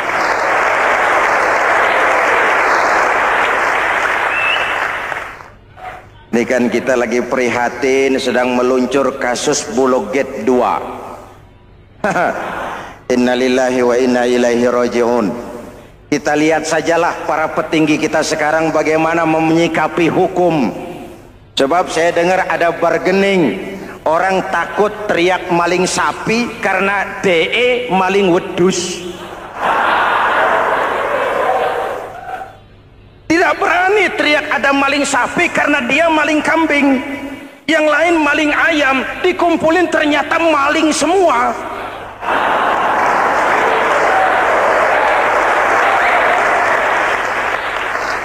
Hadirin yang saya hormati, ini melukai rasa keadilan. Oleh karena itu, sholat mengajarkan kepada kita dalam posisi berdiri, lihat tempat sujudmu, jangan menteleng terus ke atas lalu lupa dari mana kita berangkat. Itulah maknanya tawadhu, rendah hati, tidak melonjak angku dan sombong. Ada sebuah hadis Rasulullah bersabda, "Idza aradallahu biqaumin khairan." Apabila Allah menginginkan kebaikan kepada satu bangsa, apabila Allah menginginkan kebaikan kepada satu kelompok rakyat, walla alaihim khulama'uhum, maka yang naik jadi pemimpin adalah orang-orang yang santun, orang-orang yang lemah lembut, bukan orang yang menggunakan kekerasan dan tiran, sedikit-sedikit main pecat. Itu terlambat lahir. Mestinya lahir di zaman Hitler, mestinya lahir di zaman Benito Mussolini, atau kalau mau lebih klasik lagi di zaman Fir'aun. Kalau Allah menginginkan kebaikan kepada satu masyarakat, satu bangsa, satu negara, naiklah orang-orang yang santun, yang ngayomi, yang menjadi solusi dan jalan keluar untuk kepentingan rakyatnya, mampu memberikan keteladanan.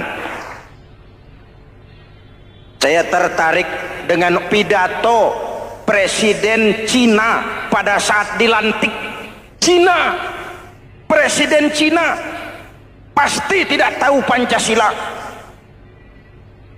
pasti tidak kenal Islam, tapi pidato pelantikannya, berikan saya 100 peti mati, yang 99 akan saya pakai buat koruptor, yang satu akan saya pakai sendiri kalau kamu lihat saya tidak benar. Luar biasa. Yang diperlukan sekarang ini keteladanan, hulama'uhum, sikap ngayomi, mencari jalan keluar, bukan memamerkan kekuasaan, memamerkan kekuatan, arogansi, menghormati perbedaan. Itu ciri demokrasi. Lalu waqadha bainahum ulama'uhum, yang memutuskan hukum adalah pakarnya, ulamanya, mengambil keputusan secara profesional sehingga rakyat beroleh apa yang namanya kepastian hukum, merasa hidup terlindungi, aman dan nyaman. Lalu yang ketiga, wa ja'alal mala fi askhiyaihim, peredaran harta, pergerakan ekonomi berada di tangan orang-orang yang pemurah, yang tidak mau kaya sendiri, tidak mau senyum di atas penderitaan orang lain, menari di atas bangkai saudaranya. Hadirin yang saya hormati, ini cirinya. Tapi sebaliknya kata Nabi, wa idza aradallahu biqaumin syarran, apabila Allah menghendaki kejelekan, keburukan bagi satu bangsa, walla alaihim sufahauhum, yang naik jadi pemimpin orang-orang durjana, orang-orang kurang ajar, tapi dipoles dengan topeng yang bagus. Hei, hei, ini musim topeng. Musim apa? Topeng. Topeng itu apa perlunya? Menyembunyikan wajah asli. Sekarang ini Dracula berwajah Arjuna. Ini musim topeng. Kita rakyat harus hati-hati dan punya filter, mampu memilah dan memilih. Walla alaihim sufaha'uhum wa qada bainahum juhaluhum. Yang memutuskan hukum, yang mengambil keputusan orang-orang bodoh. Wa ja'alal mala fi bukhalaihim. Peredaran harta, peredaran ekonomi jatuh di tangan orang-orang yang bakhil, yang tidak punya konsep menciptakan kemakmuran yang merata bagi seluruh rakyat Indonesia.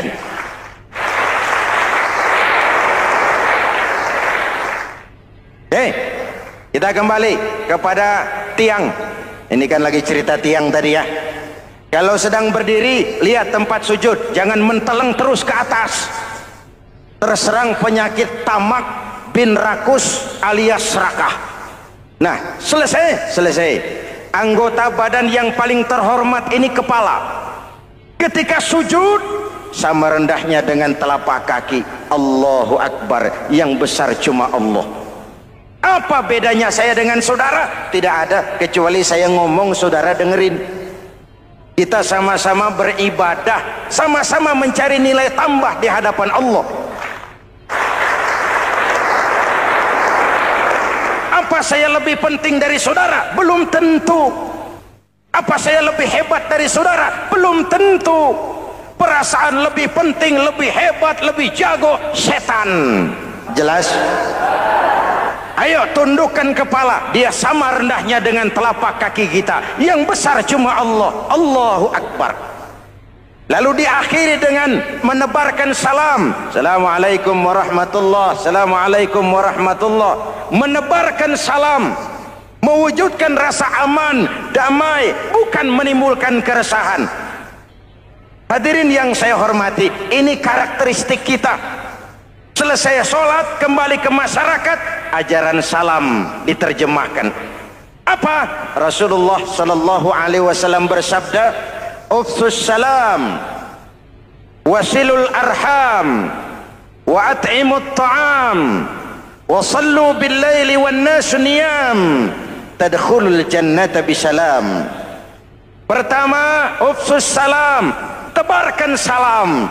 Tebarkan salam itu bukan cuma kalau ketemu orang assalamualaikum, assalamualaikum. Ya, itu zahirnya.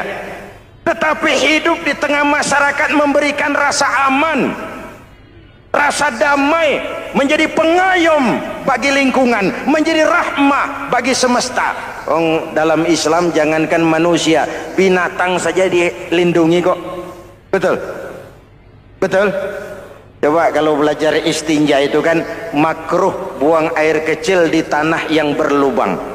Kenapa? Pertama, melindungi binatang yang ada dalam lubang. Siapa tahu di lubang yang saudara kencingi ada semut sedang rapat. Membahas Bologet jilid 2. Apa dosanya lalu mati dikencingi? Ini namanya rahmatan lis semut. Binatang saja dilindungi. Ada hadis, kalau kamu menyembelih hewan, sembelilah dengan cara yang terbaik. Jangan menyembelih ayam dengan pisau tumpul. Ini ajaran apa? Ajaran tentang peri kebinatangan. Rahmatan, memberikan rahmah, salam, keselamatan dan kedamaian kepada masyarakat lingkungan. Itu misi seorang muslim.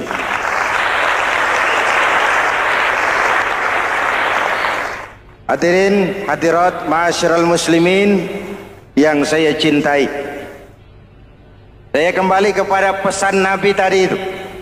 Pertama, ufsus salam, sebarkan salam.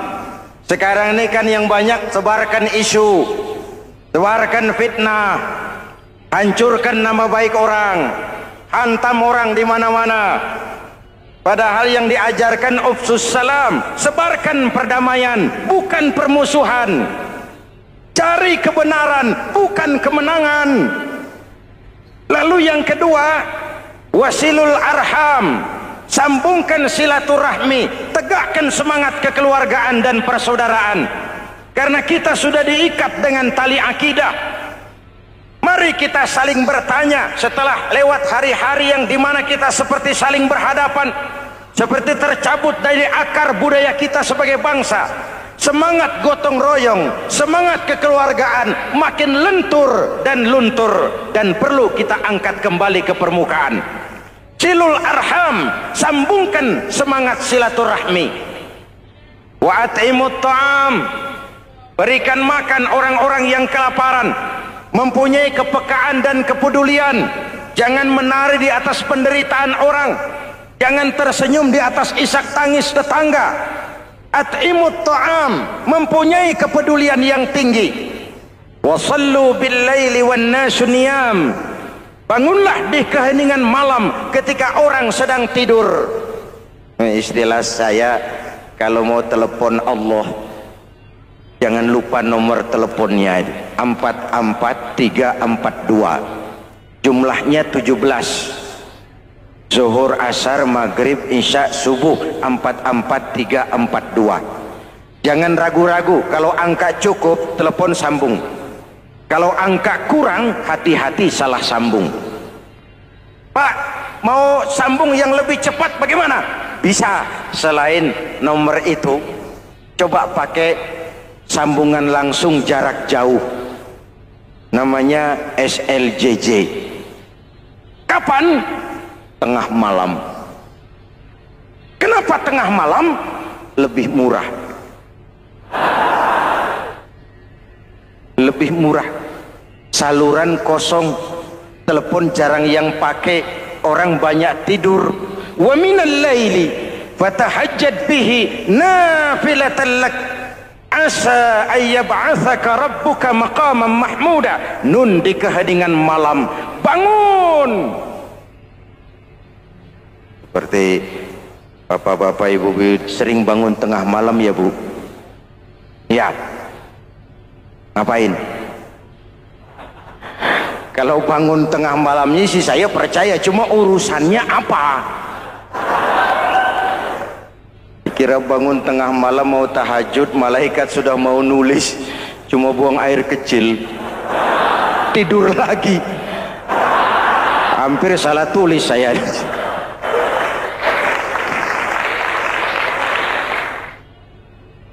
Baik, fondasi sudah Pak, tiang siap. Lalu apa lagi? Nah, rumah itu supaya ada batas perlu pagar, dinding, tembok.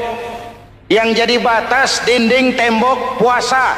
Asyamu junnatun, puasa adalah dinding, benteng yang menyelamatkan manusia jangan sampai menyentuh wilayah lain. Ada batas-batas dan norma yang diindahkan. Selesai, tembok, dinding, selesai. Pagar, selesai. Lah rumah itu supaya bersih, kan harus ada kamar mandi, jendela, pintu, yang fungsinya membersihkan zakat. Kalau dia zakatul mal, dia bersihkan harta kita. Kalau dia zakatul fitrah, dia bersihkan jiwa kita. Kalau dia zakatul tijarah, dia bersihkan bisnis kita. Kalau dia zakatul ma'adin, dia bersihkan barang tambang kita. Karena itu dalam kitab-kitab fikih dikatakan zakat itu adalah harta yang tu'khazu min aghniyaihim wa turaddu ila fuqaraihim. Kiai Haji Zainuddin Hamidi atau dikenal sebagai Kiai Haji Zainuddin MZ. Beliau lahir pada tanggal 2 Maret 1952. Kiai Haji Zainuddin MZ adalah seorang pemuka agama Islam di Indonesia yang populer melalui ceramahnya di radio dan televisi. Julukannya adalah Dai Berjuta Umat karena dakwahnya yang dapat menyentuh seluruh lapisan masyarakat. Dan ia pernah menjabat sebagai Ketua Umum Partai Bintang Reformasi, kemudian digantikan oleh Bursah Zarnubi. Kiai Haji Zainuddin MZ merupakan anak tunggal buah cinta pasangan Turmuzi dan Zainabun dari keluarga Betawi asli. Ayahnya yang pensiunan pegawai PLN adalah seorang yang taat beragama, sementara ibunya seorang ibu rumah tangga. Sejak umur 2 tahun, Kiai Haji Zainuddin MZ sudah ditinggal sang ayah. Untuk memenuhi kebutuhan hidupnya, sejak kecil Kiai Haji Zainuddin MZ sering membantu sang ibu untuk berjualan nasi uduk. Selama 6 tahun Kiai Haji Zainuddin MZ mengenyam pendidikan di bawah asuhan Kiai Haji Idham Chalid, ulama karismatik asal Kalimantan, sekaligus politisi ulung yang pernah menjabat sebagai Ketua MPR dan Ketua DPR pada periode 1971 sampai 1977. Kiai Haji Zainuddin MZ ini semakin dikenal masyarakat ketika ceramahnya mulai memasuki dunia rekaman. Kasetnya beredar bukan saja di seluruh pelosok Nusantara, tetapi juga ke beberapa negara Asia. Kiai Haji Zainuddin MZ pernah diangkat menjadi anggota Majelis Permusyawaratan Rakyat Republik Indonesia periode 1997 sampai 1999. Beliau pernah mengisi di suatu acara TV seperti acara Tabligh Akbar Ramadan, Indosiar mulai dari tahun 2000 sampai tahun 2001. Acara TV pengantar sahur dan berbuka puasa, Indosiar dari tahun 1999 sampai 2002. Dakwah puasa acara TV SCTV dari tahun 1991 sampai 2001. Kiai Haji Zainuddin MZ meninggal dunia pada 5 Juli 2011 dalam perjalanan menuju Rumah Sakit Pusat Pertamina karena serangan jantung dan gula darah. Ia meninggal setelah sarapan bersama keluarga di rumahnya Gandaria 1, Kebayoran Baru, Jakarta Selatan. Itulah biografi singkat dari beliau. Mari kita kirimkan Al-Fatihah untuk beliau, Kiai Haji Zainuddin MZ.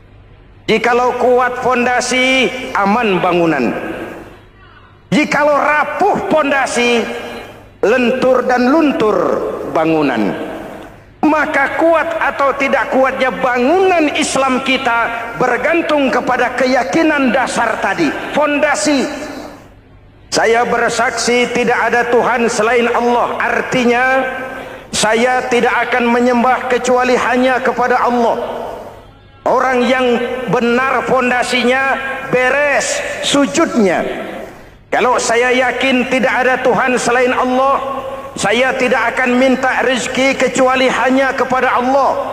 Orang yang benar fondasinya, giat bekerjanya, jauh dari tipu menipu, jauh dari renten, jauh dari riba, jauh dari korupsi, jauh dari judi.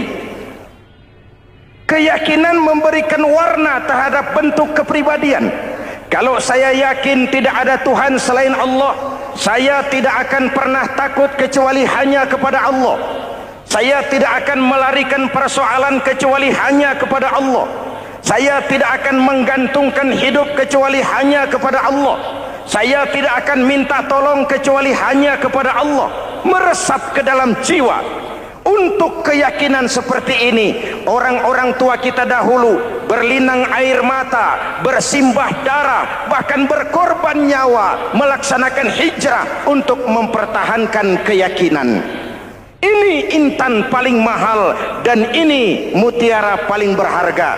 Zaman boleh berubah, tapi pondasi tidak boleh goyah. Masa boleh berganti, tapi pondasi jangan sampai mati. Karena iman kita hidup, untuk iman kita berjuang, dan dalam iman kita ingin kembali menghadap Allah Subhanahu. Masih ingat cerita tentang Bilal? Masih? Mengulang kaji saja. Bilal itu budak sahaya. Ketika masuk Islam, dipanggil oleh majikannya. Bilal, iya bos. Saya dengar kamu masuk Islam ya? Iya bos.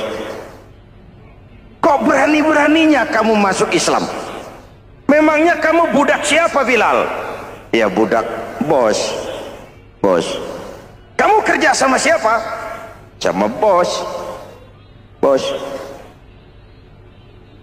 Yang gaji kamu siapa? Ya bos. Nah, kamu kan ngerti Bilal, kamu budak saya, kamu kerja dengan saya, yang gaji kamu saya, yang beri makan saya. Kenapa? Kok beraninya masuk Islam padahal kamu belum saya kasih izin? Bos, bos boleh beli badan saya, tapi jangan mimpi bisa membeli jiwa saya. Tuhan boleh kuasai badan saya, Tapi jangan mimpi bisa menguasai keyakinan saya. Saya memang benar Tuhan yang gaji, tapi kan saya digaji, saya kerja. Kerja itu kewajiban saya, gaji itu hak saya. Soal keyakinan, jangan ikut campur, bos. Kurang ajar kamu, Bilal. Biarin. Bilal, begini saja. Kalau kau mau meninggalkan keyakinanmu, meninggalkan Allah Tuhanmu, kau akan kami merdekakan. Tapi kalau kau tetap dalam keyakinanmu, kamu akan saya siksa sampai mati. Bagaimana? Jangan mimpi, bos. Lebih baik mati berkalang tanah daripada hidup bercermin bangkai. Biar saya gugur membela keyakinan daripada hidup jadi penjilat menjual akidah. Itu prinsip.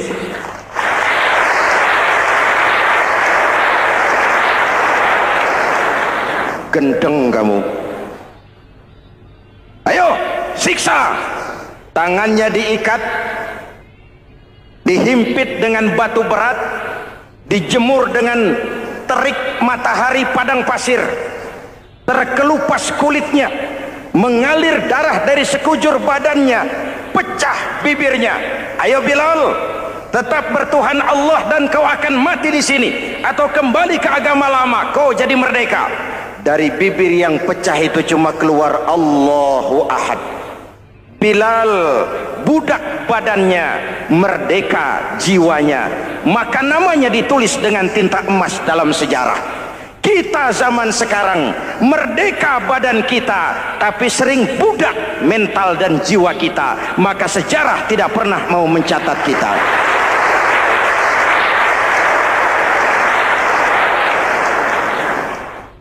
Ma'asyiral muslimin yang saya cintai, fondasi sudah. Lalu apa lagi? Mulai memancangkan tiang. Tiangnya 5. Ada tiang namanya zuhur, asar, maghrib, subuh, isya. Tetapi agar bangunan menjadi kuat, ada tiang-tiang tambahan. Namanya rawatib dan nawafil. Rawatib itu ba'diyah atau qobliyah, nawafil itu di luar itu. Agar bangunan menjadi kuat, dibentuk pribadi lewat solat. Apa filsafatnya? Pertama, solat itu simbol penyerahan total kepada Allah. Kita ini sudah kontrak. Innallaha astara minal mu'minina anfusahum wa amwalahum bi anna lahumul jannah. Allah telah membeli dari orang-orang mukmin diri mereka, harta mereka, bagi mereka adalah surga. Penjual kita orang beriman, pembeli Allah, dagangannya amwal dan anfus, harganya adalah surga. Jelas? Penyerahan total itu dimulai dengan takbiratul ihram. Shalli fardal isya, Allahu akbar. Arahkan mata ke tempat kita sujud. Jangan lupa kalau sudah di atas, lupa dengan yang di bawah. Sudah jadi genteng, petatang peteteng di atas. Lalu bilang, merasa capek sendiri, kata genteng kepada tiang. Tiang, kamu sih enak, kata genteng. Saya setengah mati di atas. Kehujanan, kepanasan, kadang-kadang anak-anak nakal saya di samping. Assalamualaikum warahmatullahi wabarakatuh. Alhamdulillahirrabbilalamin. Wassalatu wassalamu ala ashrafil anbiya wal mursalin Sayyidina Muhammadin wa ala alihi wa sahbihi ajma'in, amma ba'du. Sahabat beriman yang dimuliakan Allah, syukur alhamdulillah kita bertemu di channel ini. Pada hari Jumat yang penuh berkah ini, saya mengajak sahabatku semua untuk sejenak meluangkan waktu kita mendengarkan tausiah fenomenal dari guru kita, almarhum Kiai Haji Zainuddin MZ. Tentunya banyak sekali ilmu, hikmah, dan manfaat yang bisa kita jadikan pelajaran dalam kehidupan kita sehari-hari. Berikut ini mari kita simak bersama isi tausiah dari guru kita, almarhum Kiai Haji Zainuddin MZ. Selamat mendengarkan. Kita lihat sajalah para petinggi kita sekarang bagaimana menyikapi hukum. Orang takut teriak maling sapi karena DE maling wedus. Di Tidak berani teriak ada maling sapi karena dia maling kambing. Yang lain maling ayam, dikumpulin ternyata maling semua.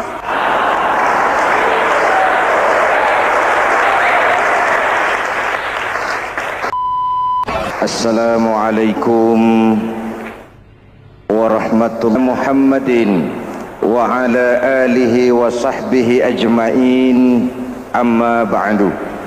Hadirin hadirat ma'asyiral muslimin yang saya cintai, ada sebuah cerita pendek. Seorang pengendara sepeda motor ditangkap oleh Pak Polisi, lalu diperiksa. Ini motor siapa? Pinjam Pak. Helm? Pinjam. SIM? Pinjam. Kata Pak Polisi, tidak boleh begini. Marah yang naik sepeda motor. Pak Polisi bagaimana? Kok tidak boleh? Yang punya saja bilang boleh.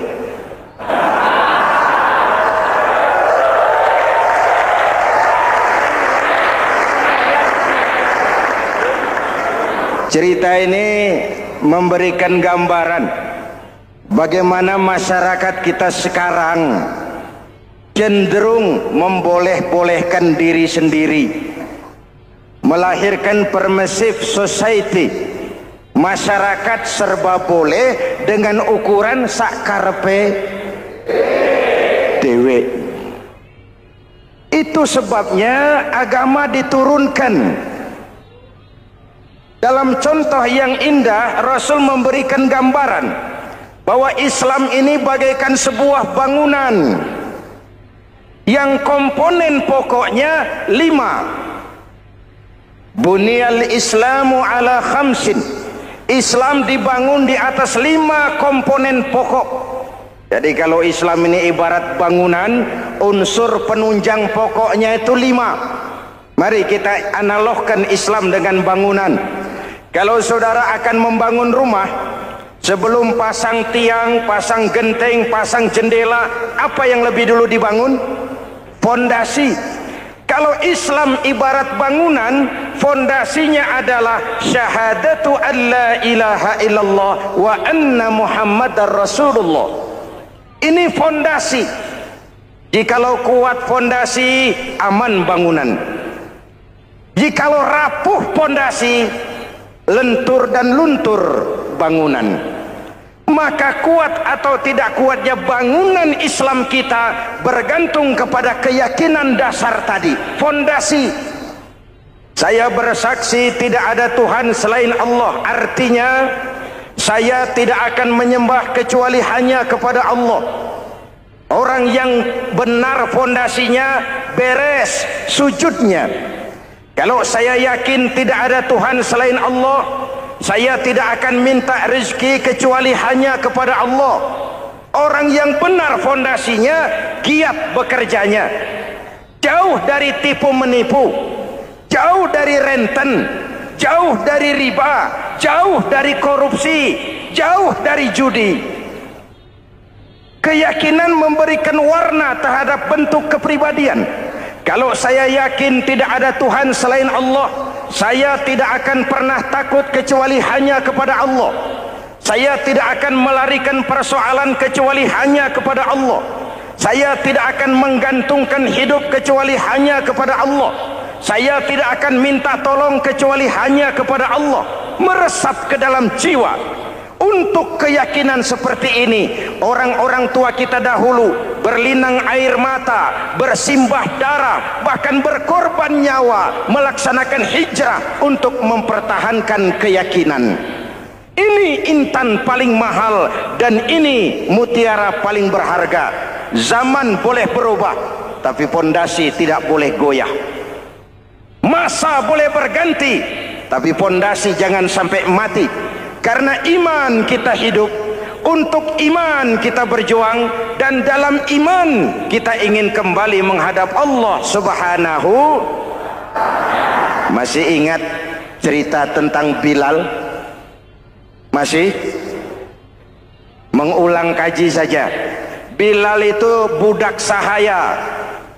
Ketika masuk Islam, dipanggil oleh majikannya. Bilal, iya bos. Saya dengar kamu masuk Islam ya? Iya bos. Kok berani-beraninya kamu masuk Islam? Memangnya kamu budak siapa Bilal? Iya budak bos. Bos. Kamu kerja sama siapa? Sama bos. Bos. Yang gaji kamu siapa? Ya bos. Nah, kamu kan ngerti Bilal. Kamu budak saya, kamu kerja dengan saya, yang gaji kamu saya, yang beri makan saya. Kenapa? Kok beraninya masuk Islam padahal kamu belum saya kasih izin? Bos, bos boleh beli badan saya, tapi jangan mimpi bisa membeli jiwa saya. Tuhan boleh kuasai badan saya, tapi jangan mimpi bisa menguasai keyakinan saya. Saya memang benar Tuhan yang gaji, tapi kan saya digaji, saya kerja.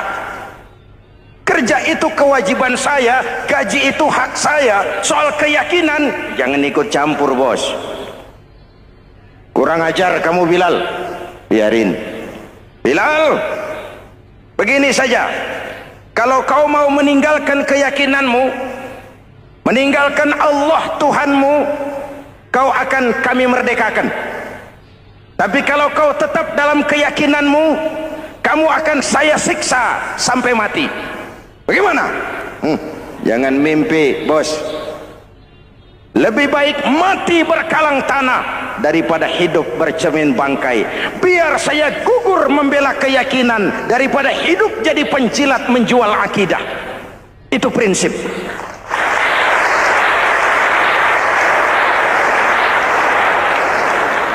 Gendeng kamu. Ayo siksa. Tangannya diikat, dihimpit dengan batu berat, dijemur dengan terik matahari padang pasir, terkelupas kulitnya, mengalir darah dari sekujur badannya, pecah bibirnya.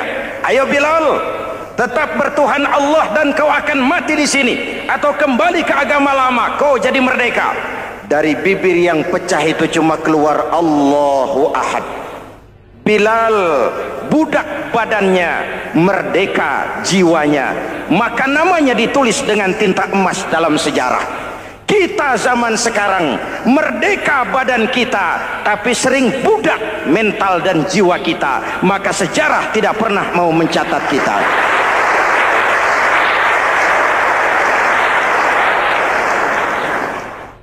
Ma'asyiral muslimin yang saya cintai, fondasi sudah. Lalu apa lagi? Mulai memancangkan tiang. Tiangnya 5. Ada tiang namanya zuhur, asar, maghrib, subuh, isya. Tetapi agar bangunan menjadi kuat, ada tiang-tiang tambahan. Namanya rawatib dan nawafil. Rawatib itu ba'diyah atau qobliyah, nawafil itu di luar itu. Agar bangunan menjadi kuat, dibentuk pribadi lewat sholat. Apa filsafatnya? Pertama, sholat itu simbol penyerahan total kepada Allah. Kita ini sudah kontrak. Innallaha astara minal mu'minina anfusahum wa amwalahum bi anna lahumul jannah. Allah telah membeli dari orang-orang mukmin diri mereka, harta mereka, bagi mereka adalah surga.